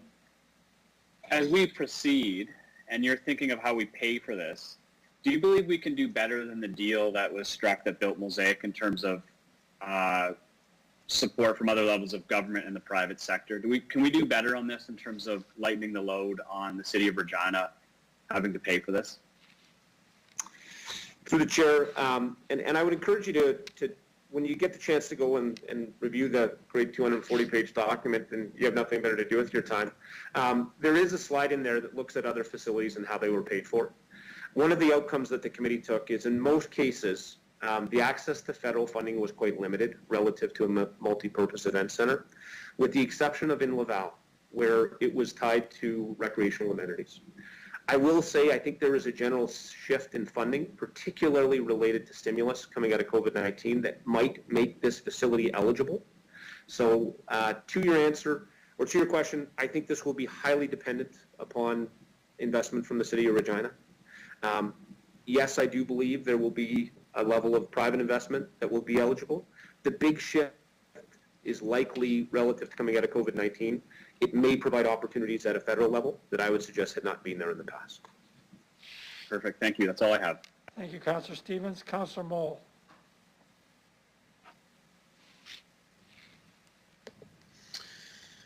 Okay. Thank you very much for the presentation and all the planning work you did so far. I'm looking forward to supporting this moving forward in all your planning. I'm just looking at the three cost differences that you've calculated so far. So estimated cost of repurposing the Brand Center is $40 million. So if we repurpose the Brand Center, how long would the building last with spending that much money? Through the chair, thank you for that question. We felt that the Brand Center would be competitive for about 20 years. So it would get you about 20 years of life.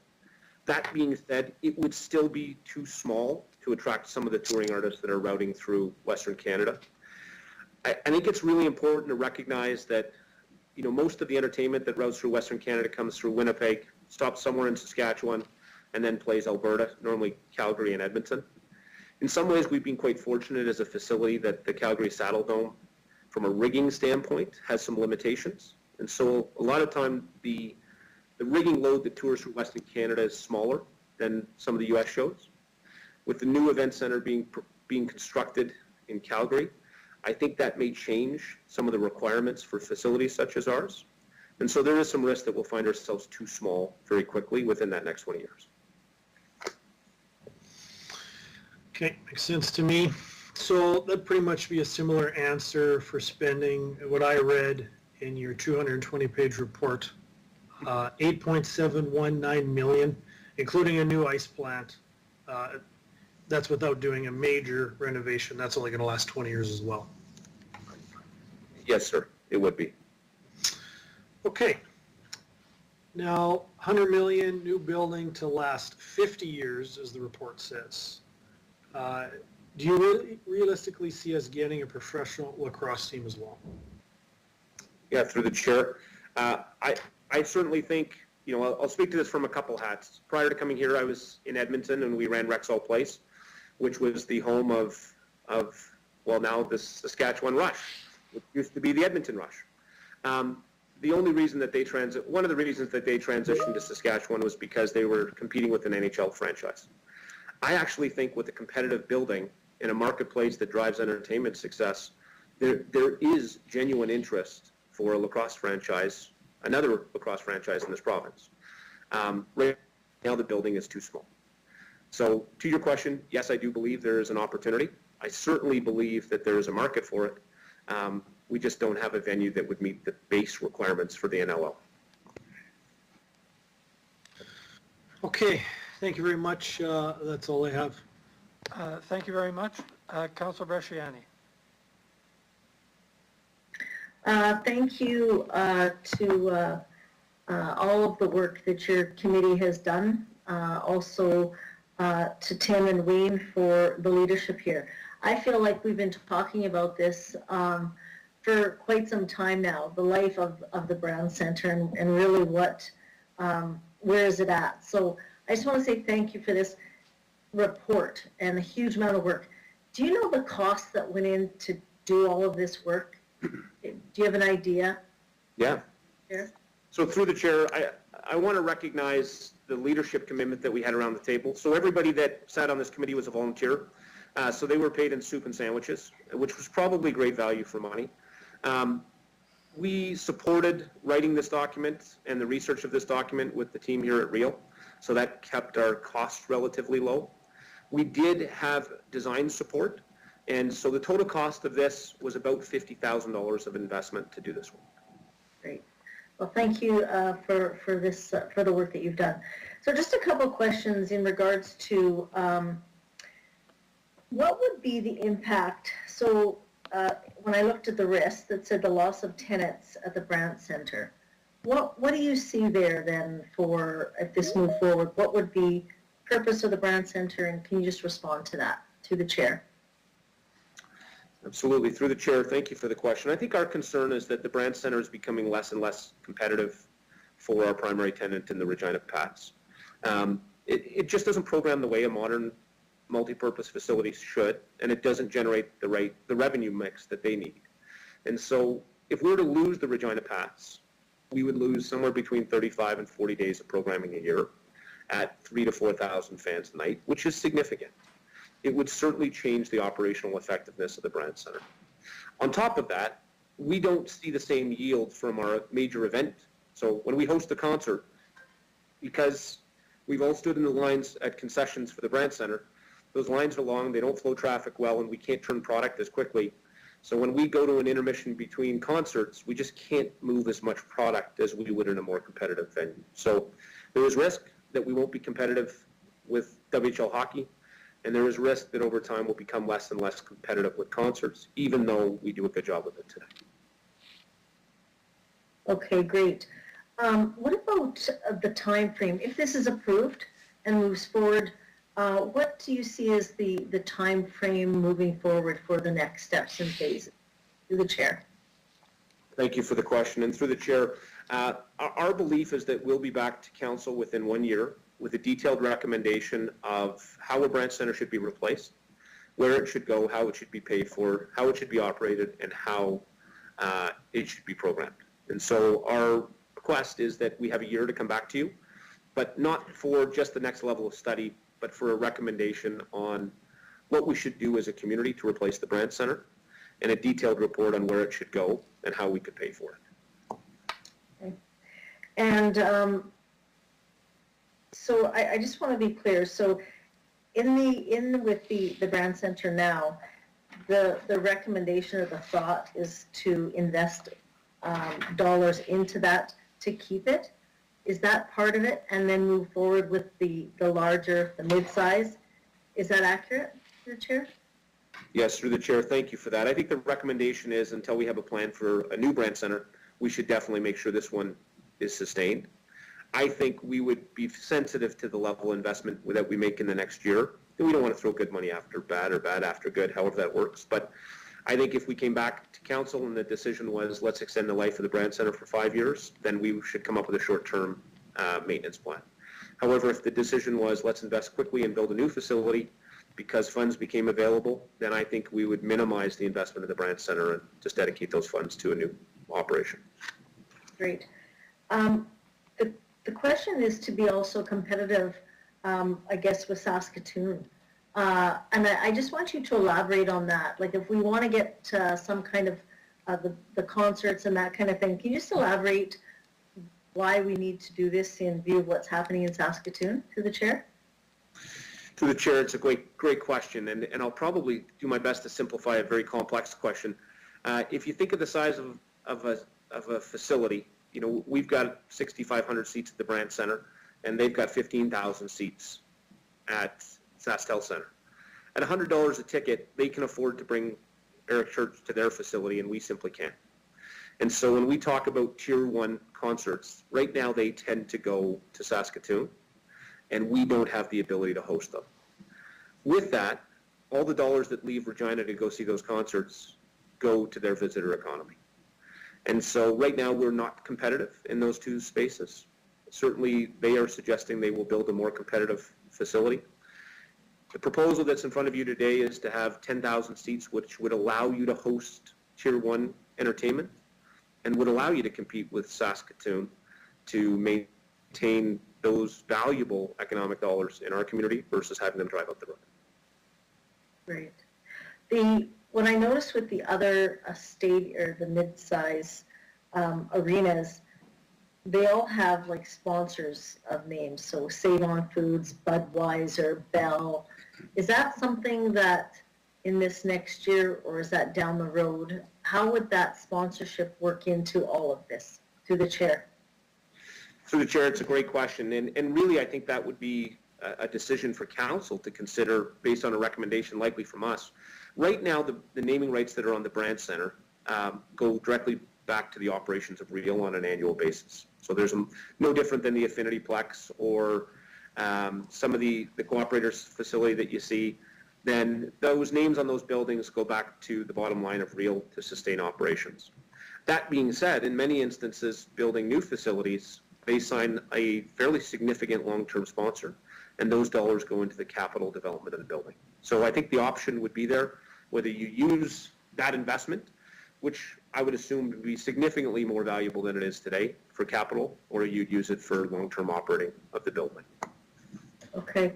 And probably the last question I have is, there's been some information in the media in regards to looking at, some groups out there looking at putting their own dollars into a hockey arena. What are the thoughts there, and how does this play into all of this? Through the chair, it's a great question. I think from our side, it's important, we as Real believe it's very important that we continue a role in operating the arena. Right now the arena generates about $860,000 a year. Well, that money goes directly back to sustaining the operations of money-losing endeavors, such as the Cooperator Center or the Affinity Plex or some of the social programming that we have. And so in a business that makes $500,000 a year in a good year, if we were to lose $1 million in earnings, that would really change our financial model. So I think as Real, we would like to stay involved in the operations of this facility. And frankly, I think it's very important to us as a city to sustain some of our recreational amenities. That being said, we couldn't find a mid-sized event center in any city that had over 16% private investment in it. So I think if somebody was to walk forward to council with a large check saying, I want to build an arena, I would strongly encourage you on behalf of the taxpayer to entertain that discussion to its fullest of potential. Because I think that would be a unique scenario, and I think it would save the taxpayers a ton of expense that other cities have not been able to achieve. Great. Thank you for the work that you do and you've done here. It's been great, helps us plan for the next steps, and maybe somewhere in there there'd be some room for some pickleball courts. Put it there. Thank you very much, Councilor Bresciani. Councilor Mancinelli.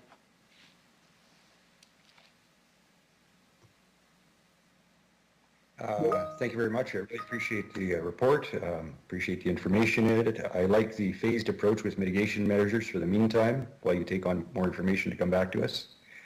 In the report, you mentioned the district thoughts about placement in making a district.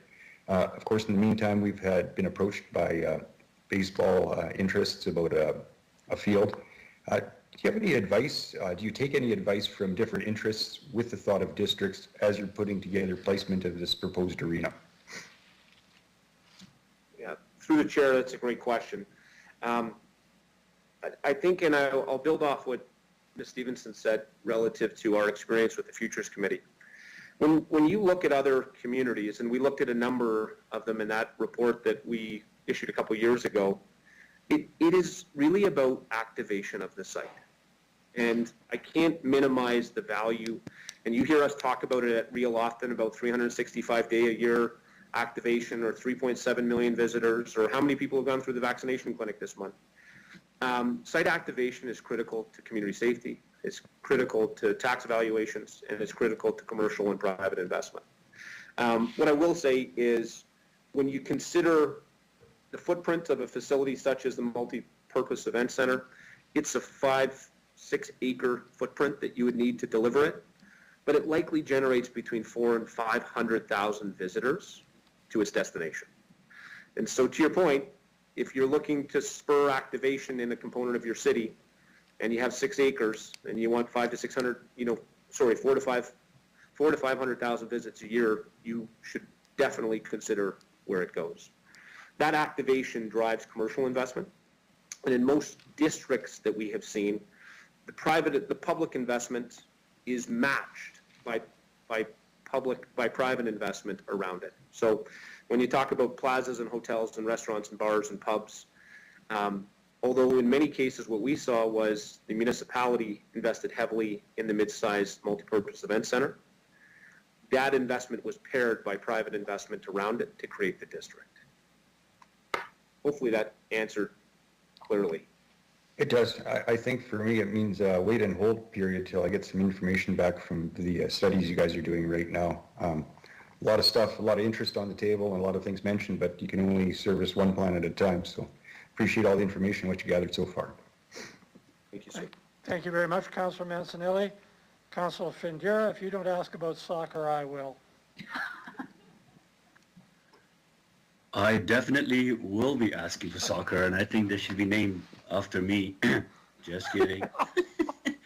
I remember, Mr. Chair, if you can indulge me, 1976, there was no discussion about soccer here when I came here. No one knew what soccer was then.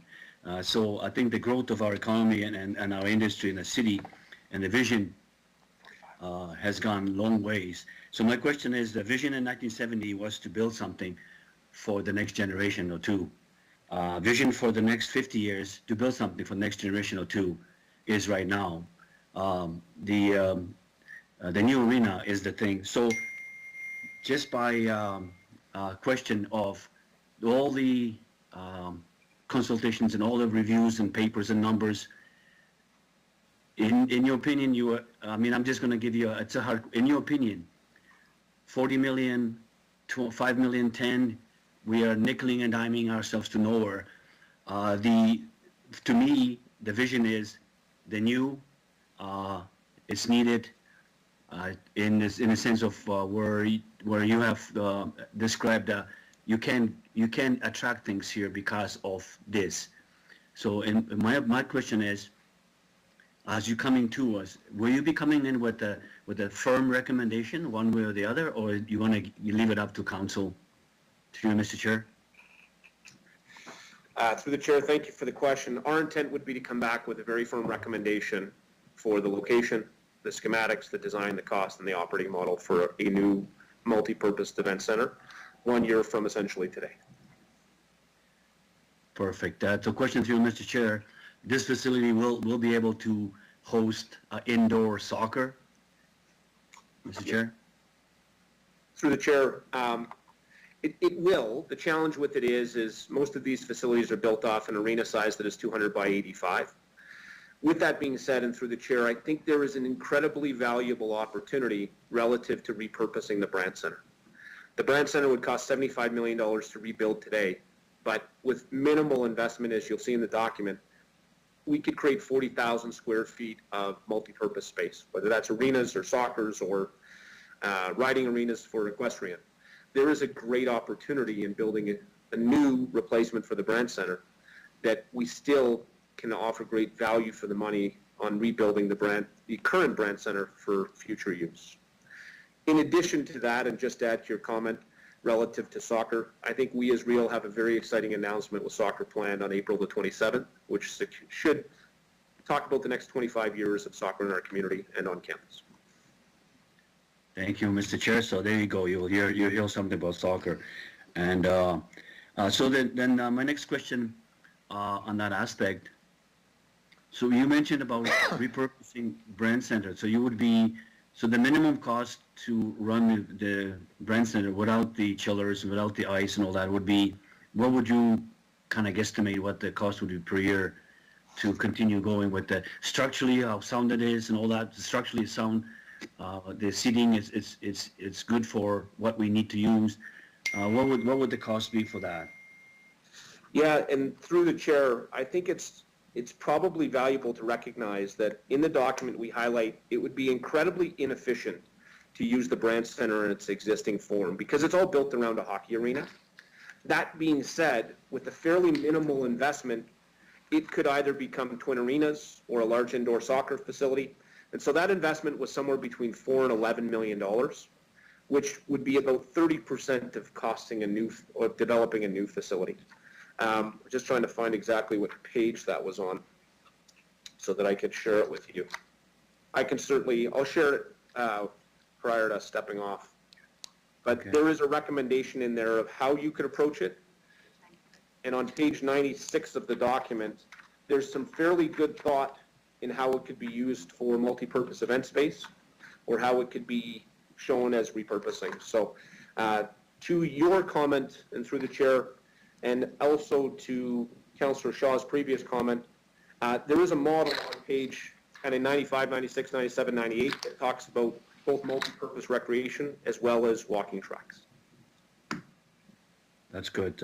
Thank you. And I'm looking more towards, let's not forget the local events. And the one local event you've got, the biggest one that reading about is Mosaic. Multicultural community being involved, and that the grounds I believe at the Real grounds are purpose for that, and I think we have a great place to host a lot of things. So thank you to the committee and everyone involved. We had a vision the stadium. We had a vision for the Branson and the 76. I think this is a new vision. I need to not to sit on our hands anymore and not to be afraid of things. The challenges are there, but I tell you something, it's a rock star when you think about what's next. We need to move on that. Is there a question in there from Councilor Ventura? The question is that don't sit on your hands. Let's just get going and not to be afraid of it. Thank you. So the question would be is, going forward, you will be coming with detailed, and when this detail's coming out, do you yourself will be communicating with stakeholders and the residents, or would that be coming onto the city side to do that consultation or that communication? Through the chair, great question. The recommendation that we have before you is that we as this committee would facilitate the public engagement as part of this next phase of work. Okay, perfect. Thank you, Mr. Chair, for allowing me, giving me a little bit of leeway. Appreciate that. Thank you. Thank you. The mayor. Deputy Mayor, it would appear that it's easier to beg for forgiveness than ask for permission. Through you. Mr. Reid, building upon Councillor Bresciani's question, if we had to pay for this report, you suggested it cost $50,000 in terms of some of the site plan work and concept drawings that were done. If we had to pay for this report on the open market, how much would it cost us? Through the chair, I may validate this with your team administratively, but it likely would cost about $150,000 to get a consultant to do this. Thank you. The taxpayers of Regina, thank you for the savings. Number two, how important is tourism and signature events, like the signature event tourism, to the City of Regina's economy? Thank you. And through the chair, if you were to look at the most activated days that we had in our hotel business in 2019, about 8 of those days, 8 of the top 10 days in the City of Regina would be directly related to signature events that we hosted here on campus. And so what I would say is signature events are one of the core pillars, are the core pillar of our visitor economy. And we have been very successful to achieve a number of them over the last number of years. So to your question, 80% of our best days tourism-wise are because of signature events in the City of Regina.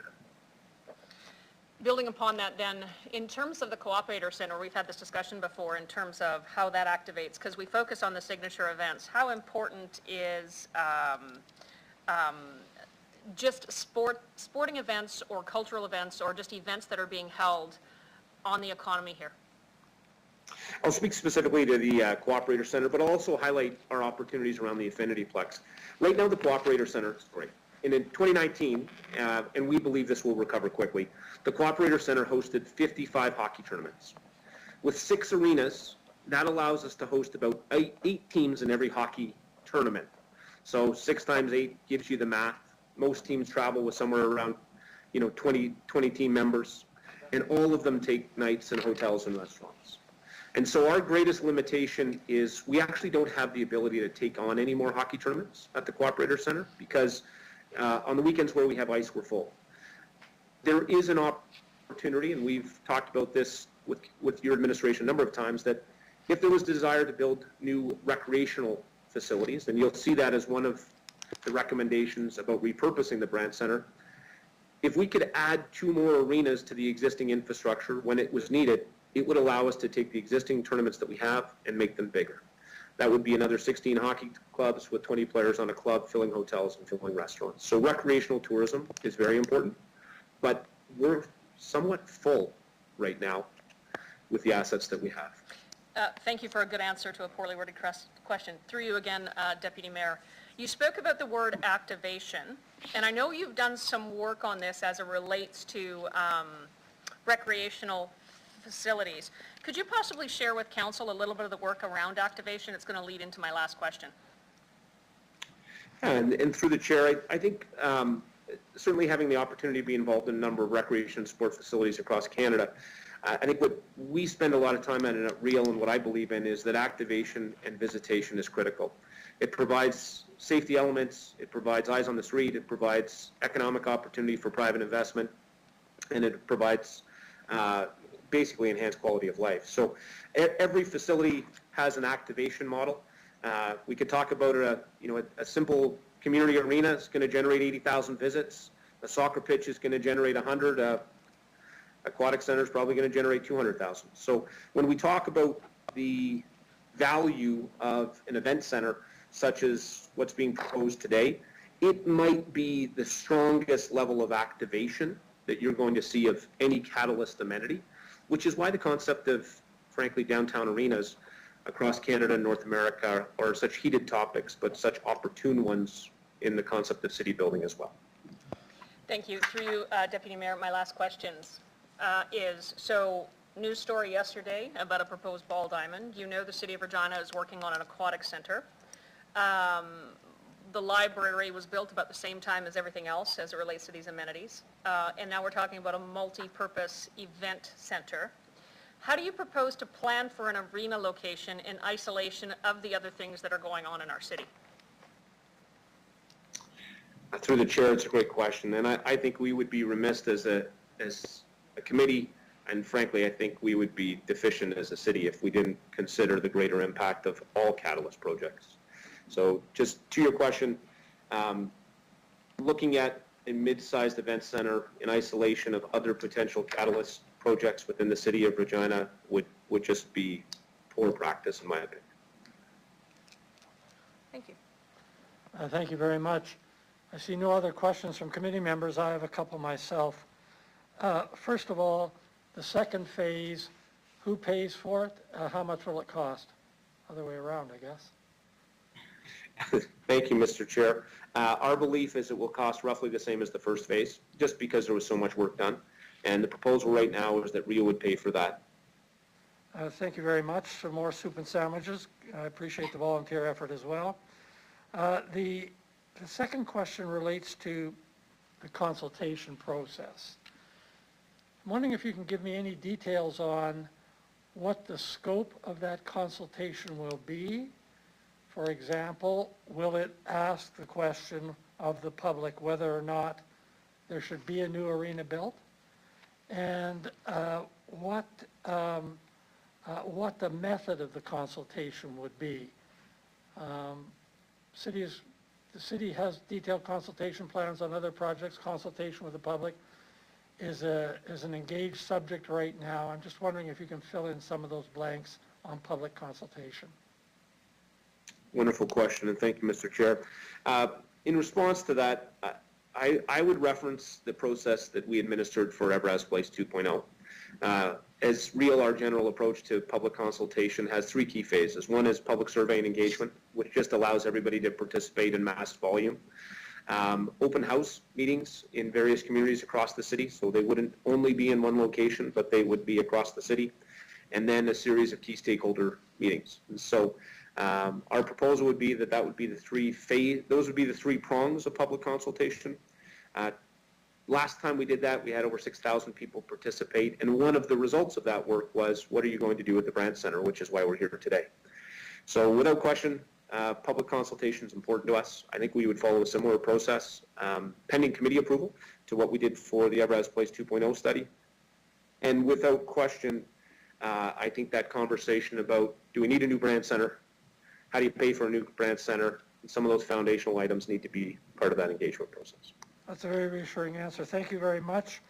One of the impressive features of the report before us today is that you laid out the options and made a recommendation. Would you see the report coming back from the second phase being similar? Directly I'm asking, would it, in addition to the recommendation, contain the options that were considered, not recommended, and why? To you, Mr. Chair, absolutely. I think our goal would be to provide as much background summary as possible to inform yourself and council, as well as administration, and then come up with a recommendation based on the committee, and then ultimately the board of directors for real. So certainly the intent would provide you with the background similar to this document. Thank you. And a final question. As I read through the document, I saw the word sustainability mentioned a couple of times. Sustainability can mean financial sustainability, but it can also mean environmental sustainability. As you know, the city is committed to the latter as well as the former, but certainly to the latter.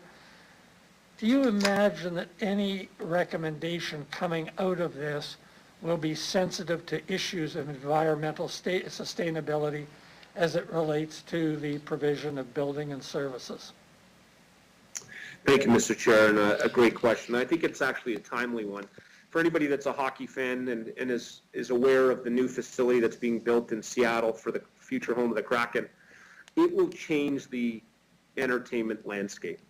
It is purposefully being developed to be the most environmentally sustainable event center on the planet. And I think because of that initiative, the way that these facilities are built in the future will be much more environmentally sustainable. Concurrent to that, I think the design of a modern event center allows it to be more financially sustainable and programmatically sustainable. So to your question, because much of this was focused on the existing facility, which has great limitations in terms of accessibility and sustainability, when we talk about a new modernized facility, I believe the development that we've seen in Seattle has changed the arena landscape and the event center landscape, and as such, yes, environmental sustainability will be top of mind. In addition to that, I think there is a strong understanding of how you provide spaces that are multi-purpose, flexible, and financially sustainable. So to your discussion on what kind of sustainability, I think the events industry understands financial sustainability around these buildings. And I think we have had our eyes as a community opened up to the opportunities around environmental sustainability. And yes, both of those should be top of mind in the next report. Thank you very much. Appreciate the answer. I'm going to propose this to the committee. We have a mandatory break at 11:15, but this may be a more opportune break. We take a break till now till 11:15. Coming back, ask for a motion to put this on the floor and engaging in questioning and discussion of the administration at that point.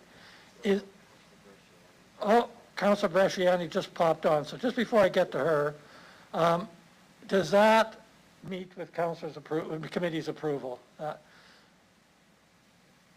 Hearing no objection, Councilor Bresciani, I'll let you ask your questions and then we'll have our 15-minute break. Thank you, Councilor Bresciani. Thank you, Mr. Chair. That's a great suggestion.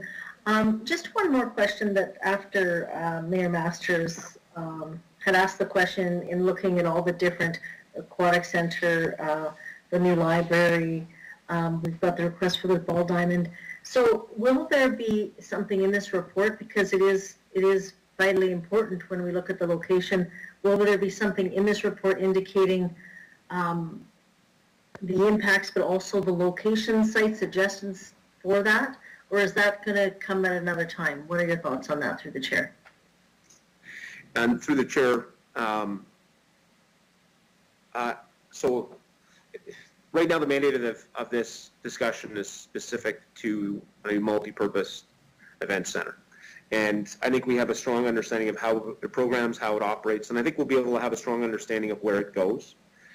Just coming back to the conversation from Mayor Masters and similar to yours, I don't believe that in the recommendation that we have in front of you today, there's a mandate for this committee to talk about how it synchronizes or aligns with those other catalyst infrastructure elements. To be honest, Councillor, I don't think we knew they existed at the time that we finished this report. So it is not a recommendation. Certainly, I think the committee would be open to exploring those discussions if that was the desire of Councillor. I think it was just timing. Without question, and to answer your, I think to be pointed on it, finishing this discussion without understanding where those other catalyst projects go would be a failure on our part, and I think on behalf of the city. So that concept of where all these pieces fit is immensely important. I know your administration is working on it, and we'd be delighted to support in any way we possibly can. Great. Thank you. That's all I have, and thank you for the great work. Thank you very much. I have no further questions. I want to thank the delegation for full and thoughtful answers that will help us. I want to adjourn until we meet again at 20 after 11, and the delegation is, of course, excused. Thank you very much. 20 after 11.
welcome back, committee members.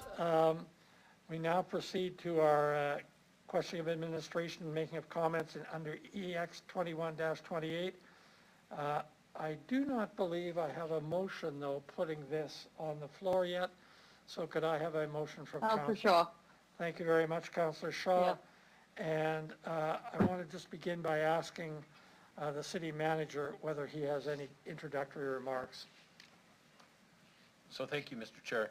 And I'll be brief. I think Mr. Reid and the delegation went into quite a bit of detail. So again, what council is being asked for is to endorse the recommendations that are included in the report. And again, that's prioritizing replacement of the Brandt Centre, developing a repurpose strategy for the Brandt Centre, and then develop a short-term maintenance plan for the Brandt Centre, and then advance the work of the Arena Planning Strategy Committee to that second phase, which looks at a total economic impact assessment, a location assessment, and site selection. And they'll come back with a recommendation of a primary and secondary location for council's consideration, and of course a site plan, facility schematics, a capital financing plan, operational programming model, total facility life cost, and an engagement strategy. And then of course, you know, they've talked about wherever that new multi-event complex gets built, let's make sure that we're building not just an event center, but a district. And of course, they've indicated that their timeline is they'll be back within a year, so they'll be back in Q2 of 2022. I had the pleasure of sitting on the Arena Planning Strategy Committee, a great group of volunteers, some key community leaders, and I think the report that you have in front of you and the work that has been done by that committee and the real team is quite incredible. I think we're fortunate to have them, and I would look for executive committee council support in terms of letting them move to that next phase, because I think they're going to do a tremendous job and give council and the community information so that at the appropriate time council can make the right informed decision. Thank you very much. Councillor Shaw, you moved the motion, so you have the first opportunity to ask questions and make comments if you wish. I don't have any questions. Thank you. Thank you. Thank you very much. I'll take names on the speakers list. Councillor Stevens.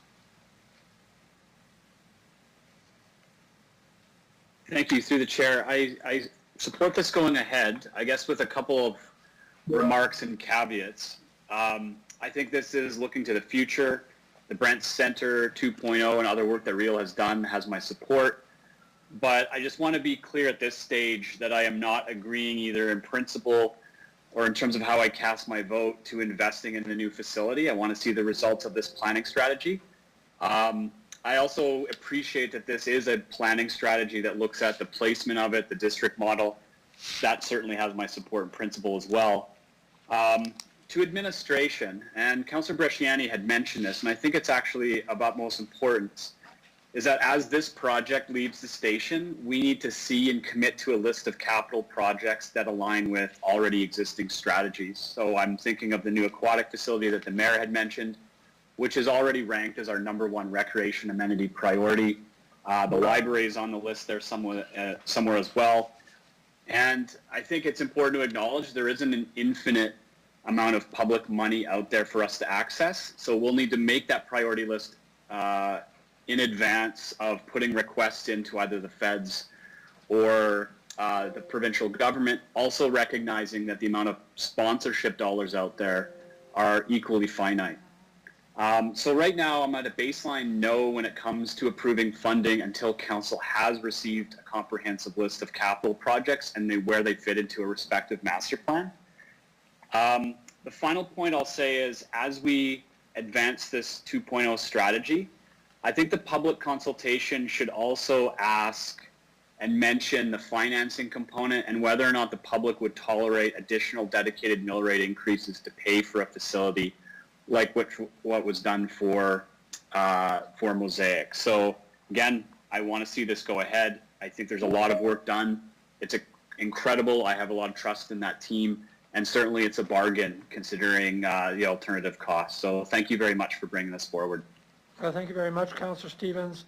some of your observations, depending on what happens, will need to go back to committee, and I think we can count on the city manager to relay the points you've made that the committee should be aware of. Thank you. Councilor Bresciani.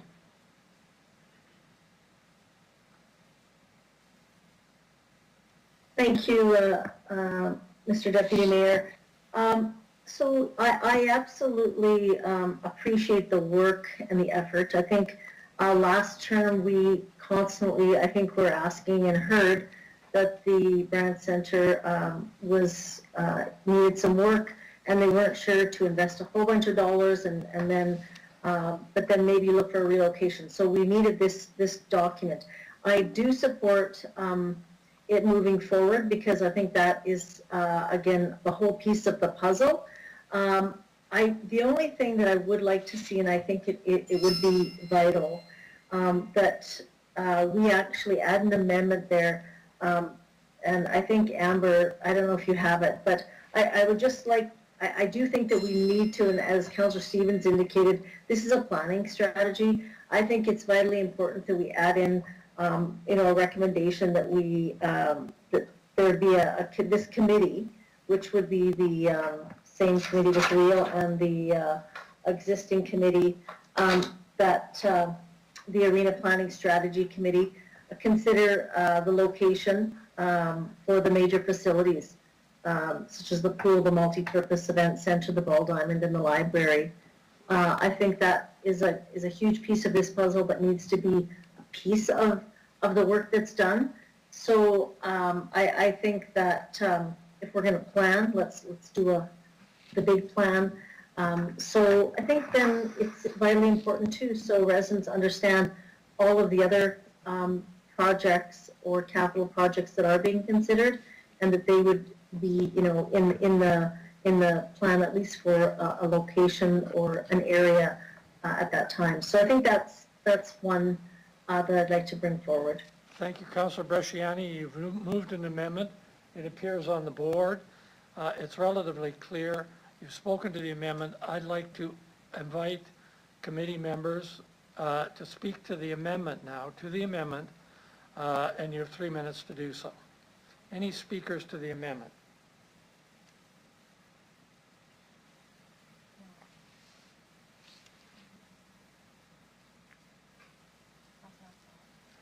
Councillor Mancinelli. Thank you. I appreciate the intent behind the amendment. I do have one question in regards to the baseball field. The arena, the aquatic center, and the library are like current assets. The baseball field is more of just a proposal. Does it give it a bit more strength than it is warranted at this point? Councillor, I'm going to ask Councillor Bresciani if she has any comment on that. Again, I think this is a planning exercise, Councilor Mancinelli. So I do think that it is important that it becomes part of it, whether it goes ahead or not. And if there was something else that comes up in this year, I think it would be fair for the planning strategy committee to take those on. It's part of the, I would say it's a part of the discussion, and should be part of the discussion at some time. I mean, these plans are down the way. I mean, this is future, but this is a discussion that I think should be absolutely had for sure. Yeah, be part of it. Thank you. I'm going to ask the city manager if he has a comment on this. Thank you. Thank you, Mr. Chair. So one of the pieces that hasn't been presented yet, and it was due to the fact that we got delayed with moving forward through our previous agendas, was a presentation on the City Center Core Partnership Framework. So that framework is going to discuss, the lands, real lands, the warehouse, the downtown, the Taylor Field lands, and the yards. That conversation will be looking at what is the best location for these types of facilities. So, the arena is going to, at the next phase, look at obviously a location that would be on the real grounds, but it's going to look at some other options. The aquatic center, that's a priority for, the rec master plan. We actually have an RFP out right now on the new aquatic center. So those conversations are going to occur, and it may be more appropriate that it comes through that City Center Core Partnership Framework team, which includes all of our partners at Real, Artie Bid, the Warehouse Bid, and of course ourselves as landowners at Yards and Taylor Field. So I think this is actually very important work. I'm just not sure if it really makes sense to put that responsibility onto the Arena Planning Strategy Committee. But I'm going to go back, if you don't mind, to Councillor Bresciani for her reaction in light of the city manager's comments to the effect that while this is important, this may not be the right venue, that the core partnership review may be the right venue. Councillor Bresciani? Thank you, Mr. Deputy Mayor. I would, this is, the reason I say this is Real is driving this, and I believe that they have the most expertise. And they're already involved in doing this work already. I think the warehouse and the downtown, they're part of that committee. City manager already sits also on that committee. And I think it would be my hope that they would research in conjunction with the committee. Both committees could kind of work, would research together. So I do think that this would be in conjunction with the Arena Planning Strategy Committee. So leave it there. Thank you, Councillor Bresciani. Councillor Mancinelli, you have the floor. Thank you. Actually, Mr. Holden answered my follow-up question, so I'm good. Thank you very much. Thank you very much. Councillor Shaw, you're next on the list for the amendment. Thank you. Through the chair, I just have a couple comments and not really a question, but I just want to stress the importance of Real managing this. They have a vested interest, they have the expertise. I think this is a project that all needs to be amalgamated into one person spearheading it. I guess I went wrong to say, I come from the example, I came from Moose Jaw when they were trying to build a multiplex, and it was just an absolute chaotic mess when there wasn't that one person, that one committee behind all this. So I'm in favor of this. I believe that this would be an amazing thing, everything under one roof. I know as a mother, it was so vitally important to me to have things close. My children could skate, my children could swim, I could be there. I'm 100% in favor of the amendment, and I really see the value in it, and I hope that other councillors can see the value in Real taking the lead in this. Thank you. Thank you very much, Councillor Shaw. I just draw the attention of committee members that there's been some edits to the amendment, which don't change its meaning, but just make it a little clearer. Councillor Stevens. Thank you, through the chair. So I do agree in principle with the amendment. It does codify what we've talked about, but I was wondering if perhaps you would entertain a friendly amendment to reflect what the city manager has said, and I'll put it in the chat if that's okay. I'll provide a rationale here. Pause if you can put that in the chat. You bet. Sorry, I'm just... And Councillor Bresciani, I will go to you once we see the amendment to ask if you accept the amendment to the amendment. Now, so this, just to contextualize, it might seem like a complete rewrite, but the intention is all the same. I don't want to shoulder Real and their team with administration's work or the work of the core partnership agreement. So it's the same intention, and the language is that administration provides a report in conjunction with the Brant 2.0 study that considers other recreational, entertainment, and cultural infrastructure priorities.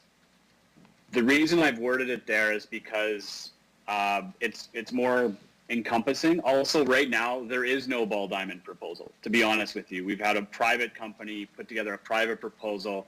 It's not officially before us. So basically, this would just task administration with considering other infrastructure priorities, however they come to council's attention. And this would put it into the usual process. And it would just be a report that comes alongside the Arena Planning Strategy Committee. And it's not their job to do this, it's administration's job. And I think that's what the city manager has suggested. There is a process for this. If you accept it as a friendly amendment, it would make things a lot easier. The intention is the same. It's just the process that's different. Thank you, Councillor Stevens. We're still waiting to see the amendment posted. And when I see it, in light of your comments, I'm going to go to the city manager and then back to Councillor Bresciani to see if she's prepared to accept this as a friendly amendment.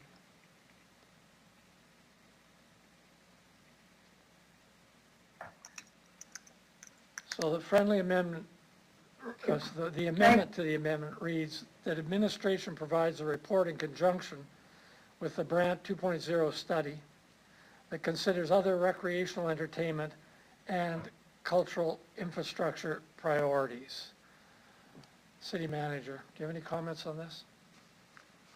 So through you, Mr. Chair. So first of all, I'd acknowledge that REAL and Mr. Reid and their board have a lot of knowledge and expertise in, the facilities that are in Councillor Bresciani's amendment. It's just not their responsibility to take the lead on the facilities other than the multipurpose event center. That said, Mr. Reid and his team is going to be heavily engaged in all of the conversations about how we plan the city center core, the type of activities, the type of facilities that could be located in each of those respective areas. So I think, Councillor Stevens' amendment aligns us in lockstep side by side to do the work, but it puts the responsibility on the administration to bring that report in front of council. And clearly, when we talk about libraries, when we talk about aquatic centers, those are projects that are outside of REAL's primary scope and mandate at the present time. Thank you very much. Councillor Bresciani, Councillor Stevens has proposed an amendment to your amendment. It's appropriate that I ask you whether you accept that amendment to the amendment or maybe whether you adopt it altogether. The ball's in your court on this. Thank you. Thank you, Councillor Stevens, for that amendment. I don't want to put any more work on administration at all. REAL and the committee, the arena planning strategy, they're already doing the work. And this is not, this is making a recommendation. They are going to be doing the fulsome discussions, all of the work. We know that Mr. Reid has extensive experience in this area, and I don't want to saddle administration with another report when it's already being done by this planning strategy. And I think that we have to allow them to do their work. I understand that there are other facilities, the Ball Diamond and all these other, again, as you indicated, Councillor Stevens, this is just a working document, and it would be a plan, a strategic plan. It doesn't say exactly and it's going to be pinned there. They're going to go back and do their research. So I will not, I apologize, I will not accept that a friendly amendment. I'm going to leave it as it is because I believe that REAL will do the work. They will come back just like they have in this, and it could be even a side report just on future locations, because again, I feel that the work that we're asking them to do without considering these other larger infrastructure projects would be, I think, a detriment to finding a new place for the arena. So I'm just asking for it to be a consideration in the work that they're doing.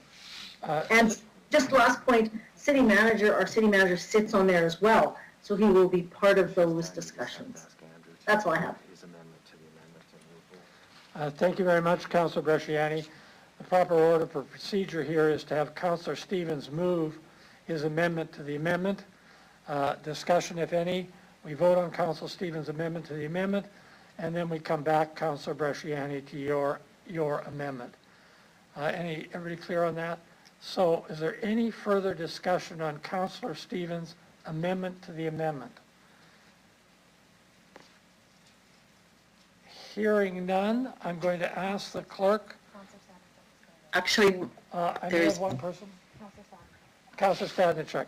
Sorry, it's a bit awkward because we're now on 4 screens. So Councillor Stadachuk, the floor is yours on the amendment to the amendment.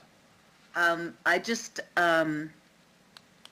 think that Councillor Stevens' amendment is actually stands on its own. It wouldn't be in addition to the original amendment from Councillor Bresciani. I think it stands alone. So I'm just confused by the process right now because I don't see it as that it would be in addition to what's being proposed, that it would be a standalone amendment. So anyways, that's I guess it's part question and part, I just would like some clarification on that because that's how I read it, is it would stand on its own. It's a fair request for clarification.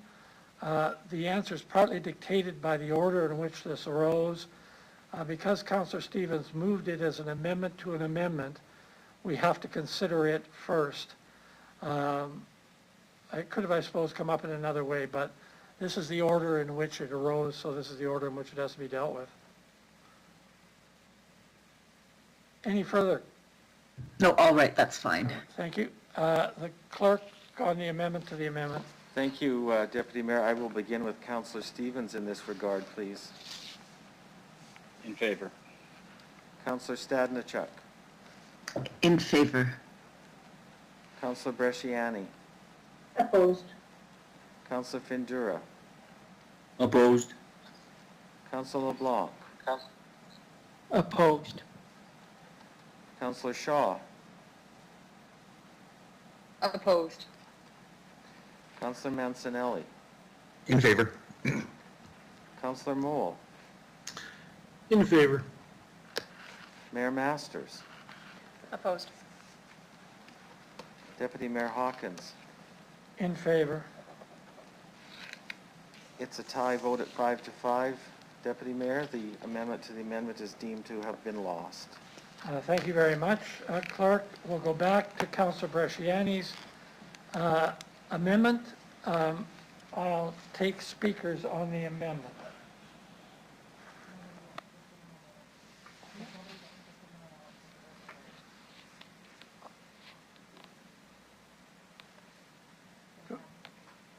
I see no speak.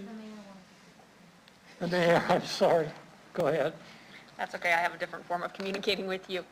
I would think that, through you, what Councillor Bresciani is proposing is not a full analysis. The Regina Public Library is clearly responsible for, in terms of bringing forward recommendations. We have a board of directors for that. We do have the City Center Core District, which Real is a part of and administration is a part of, as are the other stakeholders. And I see this kind of rolling up into that. But all we're asking them to do, I believe, and I guess I'll just look for clarification from Councillor Bresciani, but you're asking them to consider in location planning sort of the size requirements of these other facilities and kind of where they fit. If we're plotting out where the arena could fit in terms of recommendations, be that 4 or 5 or 6 of them, that at the same time they're doing that, that may displace something else being considered. And so to not actually kind of plot them out, at least at a minimum, I just want clarification. That's really what you're looking for in terms of the size of land required for these facilities, the activation, and benefits or risks associated with them being located, just in the context of wherever we drop an arena, will it determine what else might fit elsewhere? Can I just get some clarification on that, Councillor Bresciani? Meaning, we're not looking for them to do a full report on the library per se. We're just looking for them to plot it out from a recommendation in terms of location. Councillor Bresciani. Yeah, that's exactly it. It's just looking at the pieces, putting them together, and seeing where they fit holistically. Absolutely, that's it. Thank you. Thank you very much. Any further comments on the amendment? Councillor Stadnichuk here. Yes, Councillor thank you. Stadnichuk? Thank you. I guess through you, Mr. Chair, again with the, I know Mr. Holden already answered this question, but this would already be happening through the core city core partnership is what, if you could clarify that, please. Mr. Holden. So through you, Mr. Chair, these are the types of discussions that administration will have with the advisory group that gets put in place as a part of the City Center Core Partnership Framework. And through you, Mr. Chair, the REAL would be is part of that partnership as well. Through you, Mr. Chair, they absolutely are. Okay, thank you. Thank you, Councillor Stadnicek. Any other speakers on the amendment?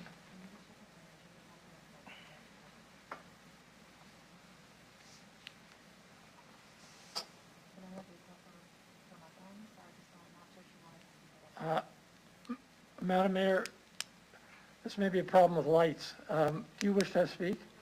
Oh, thank you very much.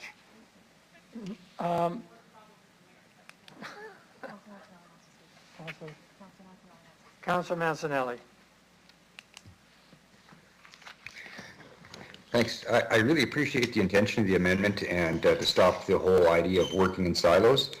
Just thinking of the different volunteers throughout our community that have taken part in things like the RD bid, the core partnership.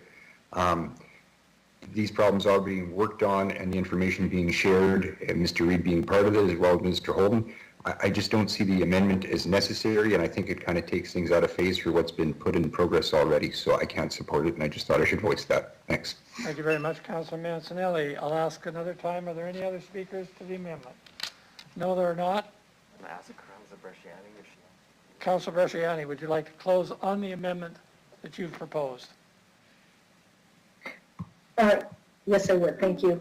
I think I see it as both. I see that this they would take it forward, consider as they're doing all of the looking at the arena piece where it's going to fit. They would also look at these other big. So it's big picture thinking is really what it is, and it would roll up obviously in discussions with the core partnership. So I see it linking it together. We have expertise, and they're doing the work already when they're considering the other location for the new Grant Center. So I think it is a key component. Mr. Reid indicated that as well. That's why I asked the question. And I think that it would be a disappointment not to do it, to have this information considered, but I would absolutely ask that it would be, obviously, and I'm sure it would be, in consideration with the core partnership. So it would bring it all together. That's all I was trying to do. Thank you. Thank you very much, Councillor Bresciani. That closes debate on the amendment. Clerk. Thank you, Deputy Mayor. I will begin with Councillor Bresciani, please. In favor. Councillor Findura. In favor. Councillor LeBlanc. In favor. Councillor Shaw. In favor. Councillor Mancinelli. Opposed. Councillor Moore. In favor. Councillor Stadnicek. Opposed. Councillor Stevens. In favor. Mayor Masters. In favor. Deputy Mayor Hawkins. In favor. The amendment passes 8-2, Deputy Mayor. Thank you very much. Back to the main motion, Councillor Bresciani, you have a minute left in your time on the main motion. Thank you, Mr. Chair. I think that's all I have. It's just want to say thank you for the report, and it's exciting as we move forward to consider the new projects. Thank you. That's all I have. Thank you very much. I'll open up the floor to any committee member who either wishes to question administration or comment on the main motion.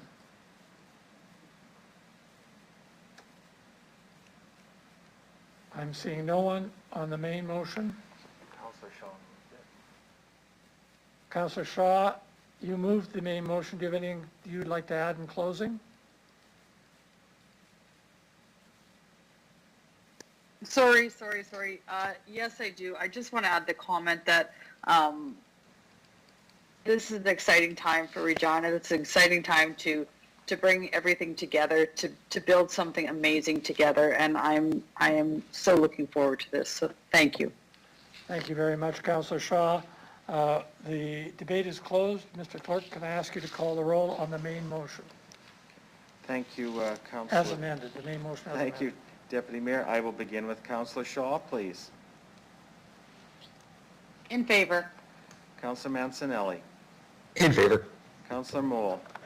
In favor. Councillor LeBlanc. In favor. Councillor Findura. In favor. Councillor Bresciani. In favor. Councillor Stevens. In favor. Councillor Stadnichuk. In favor.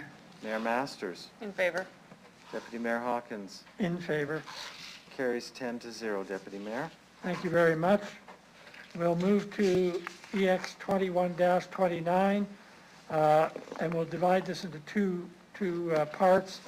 To begin with, we'll consider Regina Downtown Business Improvement District 2021 budget, and we have a delegation on this. And the delegation's on the line. So can I ask the delegation to introduce themselves, tell us who they represent. They have 5 minutes to make a presentation, at which point there may be questions from the committee. Thank you.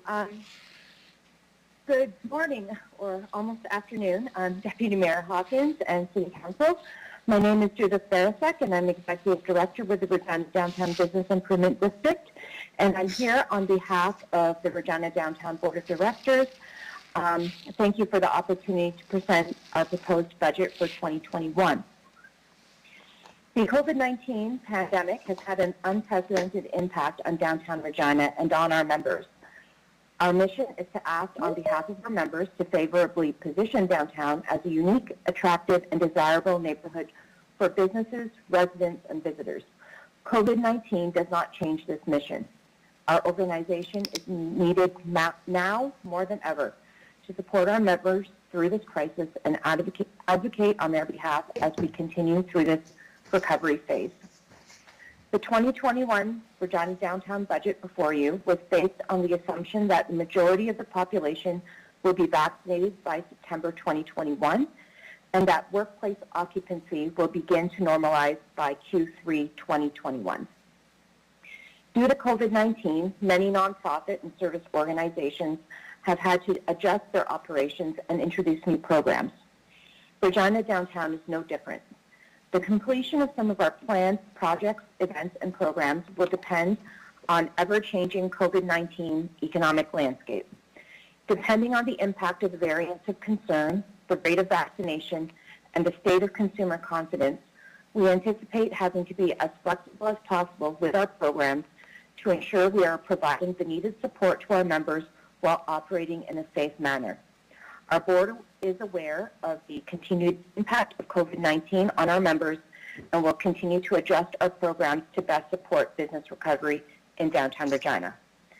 Some of our key 2021 projects will include the launch of the Community Support Program in partnership with the City of Regina and the Regina Police Service, communication support for the upcoming downtown Regina construction projects, the update of our 10-year already bid strategic plan, continued installation of our wayfinding signage podium, completion of the downtown Regina design guidelines in conjunction with the City of Regina, installation of our urban canvas art program, which includes alley doors, murals, and traffic control boxes, expansion of our cleaning operations with our sweeper and power washer, hiring of additional maintenance workers to support cleaning efforts in downtown Regina, a downtown awareness marketing campaign to further support downtown businesses through the pandemic.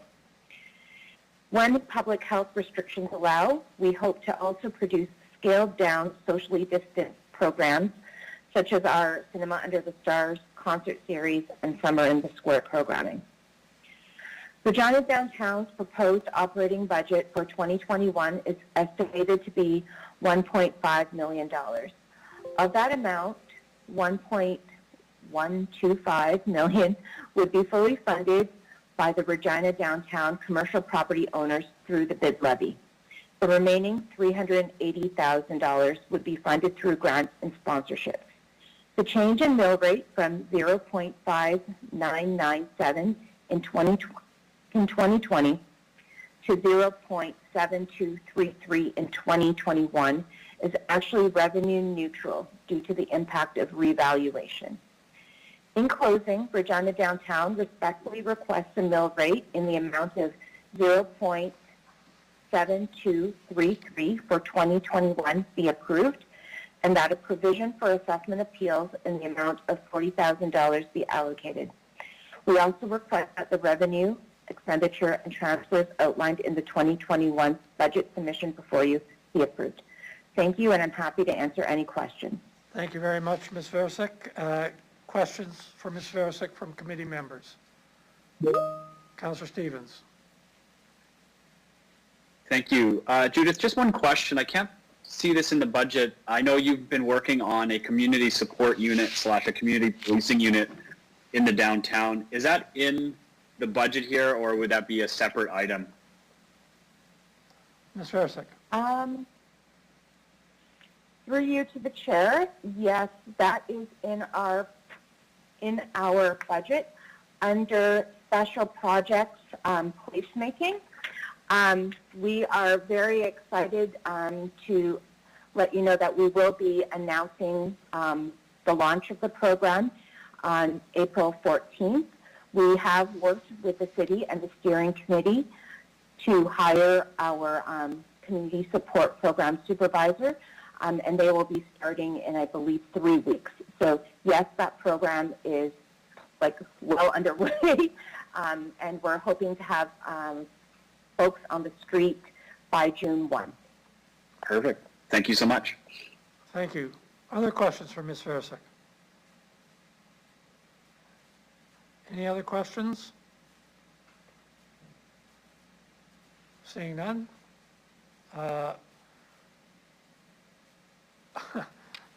Seeing none, you're free to go. Thank you very much, Ms. Versick. Very helpful.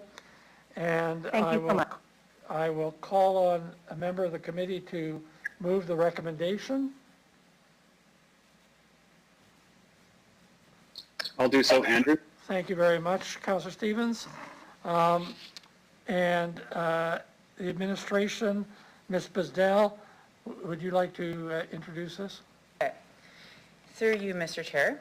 Under the Cities Act, the City Council is required to approve the budget for the Regina Downtown Business Improvement District. The Business Improvement District is proposing a revenue neutral or 0% increase for this 2021 levy.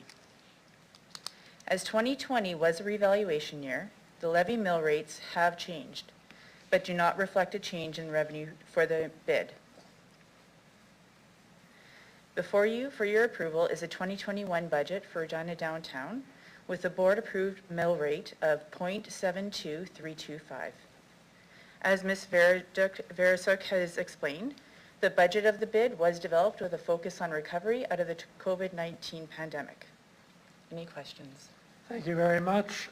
Councillor Stevens, you moved the motion. Do you have any questions or comments? Just one, and it actually pertains to what I asked Judith about the community support unit. My understanding is that the city has been involved with this discussion.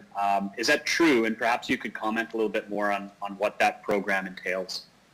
To the administration. Through you, Mr. Chairman, I will refer that to the city manager. City manager. So through you, Mr. Chair, I'll start, and then I'll ask Ms. Harlech to add some further detail.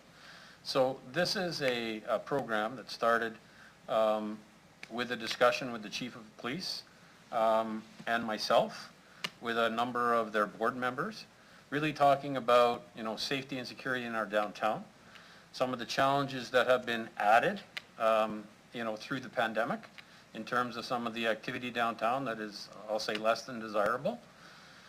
So between the downtown bid, the city administration, and the police, we've come up with some funding that will allow us to implement a pilot program, which will look at putting community support workers on the street. So I think it is a first step in terms of, you heard in the police budget that police officers spend a significant amount of time responding to calls potentially that they're really not the ones that they need to respond to. So the community support workers will be, they'll have specialized training. They'll be there to be able to, intervene and look to interview and discuss and really make sure that, situations and individuals are being referred to the appropriate resources that can support those individuals that are in need. I may ask Ms. Harlock just to provide a detail in terms of if she knows the number of community support workers that will end up being put on the street in the pilot. Thank you very much. Ms. Harlock. Through you, Mr. Chairman, I believe we're hiring 2, and as it is a pilot, we'll see how it goes, and then if it's successful, then we'll be looking to bring it forward as a permanent program for the downtown. Thank you very much. Councillor Stevens. Yeah, thank you. I think this is a great initiative. To councillors who have often remarked on the need to have non-policing responses to social issues, or who wanted special constables for the lack of a better term, this is what it looks like. And I think that's really important. This is actually dealing with a public safety question without the police being involved, but being involved with the crafting of this program and initiative. It's developed in Saskatoon over years. There's many cities in North America that have used it.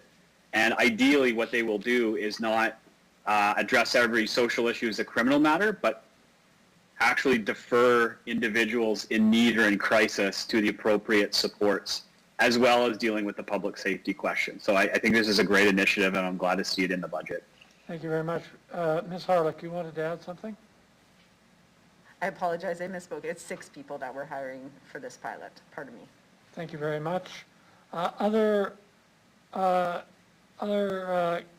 Councillor Mancinelli.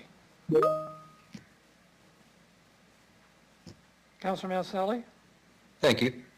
Through the chair, I just wanted to mention I was present for the planning of this budget and how sensitive the committee was to the situation in our downtown businesses through the pandemic. And all attempts were made to be conscious of that with the suggested 0% increase. Just wanted to let people know that they were really thinking of what they had to accomplish this year and trying to be as sensitive to the times as they could. Thank you very much. Councillor Shaw. Hi, thank you. I just really want to appreciate Councillor Andrew and Councillor Mancinelli's input to this to let us new councillors know what's kind of going on. I think this is a great initiative, and I'm super excited about it, and I really, from what I know of it and from the research that I've done and the bit of information, I really support this, and I think this is a great idea. So thank you, guys. Thank you. Thank you. Councillor Bresciani. Thank you, to the chair. So I wasn't aware of the pilot program, and when I first heard of it as it was being talked about, I thought of the lower constable or whoever for this, because it's something that I've been talking about or asking about for a while, as other councillors have as well. The only difference is the city is paying for this. Is this accurate? The police are not, or is this coming out of the police budget, or how is that working through the chair? To the administration. So through you, Mr. Chair, this is a jointly funded program. So the City of Regina is putting $200,000 into the pilot project. The police are putting $65,000 into the pilot project. And the intent is, there are a number of downtown businesses that are investing dollars in security services within their buildings, but some of their security spills to the outside. If we can create an atmosphere in our downtown where people are feeling safe, then I think there is an opportunity to say, okay, we've done a pilot project, this is the impact it's had in the community, and now we may look for some other partners to step forward and fund the program on an ongoing basis. But the initial investment is coming from both the City of Regina, the police service, and of course, it's being led and supported through the RD bid. Thank you very much. Councillor Bresciani. Thank you. Just in regards to the qualifications or the training, how is the training done for these individuals, and who's responsible for that through the chair? To the administration. Through you, Mr. Chairman. So the RD bid is leading that, and they'll be working with RPS as well. As Councillor Stevens indicated, this program has been up and running in Saskatoon for some time, so we'll be utilizing them as resources, I'm sure. Thank you very much. Councillor Bresciani? No, I'll leave it there. That's all I have. Thank you very much. Any other speakers to the motion moved by Councillor Stevens? I have one quick question for the administration. Are these two officers these two people uniformed? Through you, Mr. Chairman. So just to correct, I said two at the beginning, but it's 6 people, and yes, they are going to be recognizable so that people will know who they are when they're walking on the streets. Thank you very much. Councillor Stevens, you moved the motion. You can close if you wish. Nothing else to add. Thank you very much, Mr. Clerk. Thank you, Deputy Mayor. I will begin with Councillor Stevens, please. In favor. Councillor Stadnichuk. In favor. Councillor Bresciani. In favor. Councillor Findura. In favor. Councillor LeBlanc. In favor. Councillor Shaw. In favor.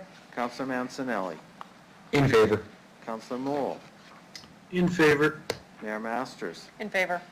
Deputy Mayor Hawkins. In favor. Carries 10-0, Deputy Mayor. Thank you very much. We'll now move on to consider the Regina Warehouse Business Improvement District budget. Ms. Gibbons is appearing as delegation. Can I ask you to identify who you are and who you represent? And you'll have 5 minutes to make a presentation. Good afternoon. My name is Lisa Gibbons, and I'm the Executive Director for Regina's Warehouse Business Improvement District. Today we're bringing our budget before you for approval with 5 key priorities that we're highlighting. Similar to downtown, COVID has had quite a negative impact on our district and our members. With that being said, our priorities have been derived understanding those challenges that we are going to face for at least the next year.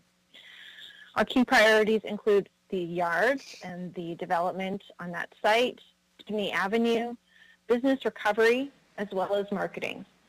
As we look to the yards, we're going to be focused on interim use, developing out potentially a 5-year plan on a portion of that site, doing some work this summer to develop that plan and implementing it using a grant that we're hoping to be successful through the Canadian Healthy Initiatives Fund. And you'll see that reflected in our budget as $60,000. We will, of course, ask for more, hoping that we are successful with at least that for a 4-season activation on the yards. Dewdney Avenue, our focus there is, of course, advocating and supporting the redevelopment of Dewdney, working with businesses and stakeholders to ensure we have a catalyst for future development in the warehouse district and for the yards. Our goal is a complete street that invites people to connect with businesses, to go to work, to enjoy public spaces in a safe manner. We're also focused on business recovery. In the past year, we provided a Reopen Saskatchewan kit to our businesses. Those included floor decals, posters, hand sanitizer. That is a moving target as our COVID strategy seems to change every 2 weeks depending on closures, lockdowns, and variants. So that's informed by the state of COVID. So that's an ongoing moving target. We also continue with support calls, small group chats, one-on-one calls, and providing resources for businesses who are looking for grants or other such loans and support. And similarly, our marketing is reviewed approximately every 2 weeks at this point so that we are reflecting the current tone of COVID and the needs of our businesses as we manage both of those priorities. We're looking for a mill rate of 0.54573, and that is, I think, a net zero revenue. Judith is a much better presenter. I'm just going to say it. Thank you very much, Ms. Gibbons. That was a fine presentation. Any questions for Ms. Gibbons from committee? Councillor Stadnicek. Thank you, Mr. Chair. Thank you for your presentation, Lisa. I'm wondering if you could explain a little bit more about what you envision for your, like the 5-year plan for interim use of the yards area. So if you could just expand a little bit more on it, because you did say you're looking at 4-season activities, but could you tell us a little bit more? Yeah, we're really excited about the interim use in the yards. This summer, our goal is to provide an activation on a portion of the yard site that really invites stakeholder engagement through the community in a COVID-safe manner, which of course we'll know more as we're all vaccinated. And what we're looking to do is to put a program in place that creates equitable spaces for our community, in fact, creating third spaces. So what's on the table currently, which may shake out different once we engage the community and stakeholders, looking at some park spaces, so an accessible dog park, a gathering space, so folks who live in condos or other spaces that are looking for a little larger space to hang out, especially during COVID when we're all working from home. Eventually, we'll have event space we'd like to see on that site. Of course, as we look at winter, we're exploring things like curling ice, a skating loop, Croca Curl, all of those fantastic spaces, and designing for the 4 seasons. So understanding that we can still gather in the shoulder seasons and even in winter, but we need to include windbreaks and those sorts of things to go along with it. And our big dream involves things like shipping containers that have been built out to be really cool pop-ups for perhaps nonprofits to operate from if they need a place for services, businesses to use as an incubator, those sorts of things. Okay, that sounds great. Anything further, Ms. Stadnicek? No, I think that's fine. Thanks very much. Thank you. Any other questions for the delegation from committee? Seeing none, thank you very much, Ms. Gibbons. You may leave the meeting. And I'll now ask for a committee member to move the recommendation.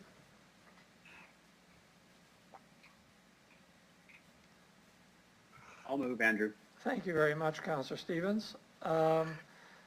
Any comments, Councillor Stevens, or questions for the administration? No questions. Thank you. Any comments or questions from other committee members? Councillor Stevens, I see none, and I'm guessing you don't want to say anything further to close. Nothing to add. Thank you very much. Mr. Clerk. Thank you. I will begin with Councillor Stevens, please. In favor. Councillor Moule. In favor. Councillor Mancinelli. In favor. Councillor Shaw. In favor. Councillor LeBlanc. In favor. Councillor Findura. In favor. Councillor Bresciani. In favor. Councillor Stadnicek. In favor. Mayor Masters. Deputy Mayor Hawkins. In favor. Carries 10-0, Deputy Mayor. Thank you very much, Mr. Clerk. I'll call for a resolution for private session, following which I'm going to suggest, if it's the will of the committee, that we take a 30-minute break for lunch and be back at 1:45. First of all, is that a satisfactory way of proceeding for the committee? That being the case, could I get a resolution for private session? So moved, Bresciani. Thank you, Councillor Bresciani. Any objection? We are adjourned and we'll resume at 1:45 in private session. Thank you very much.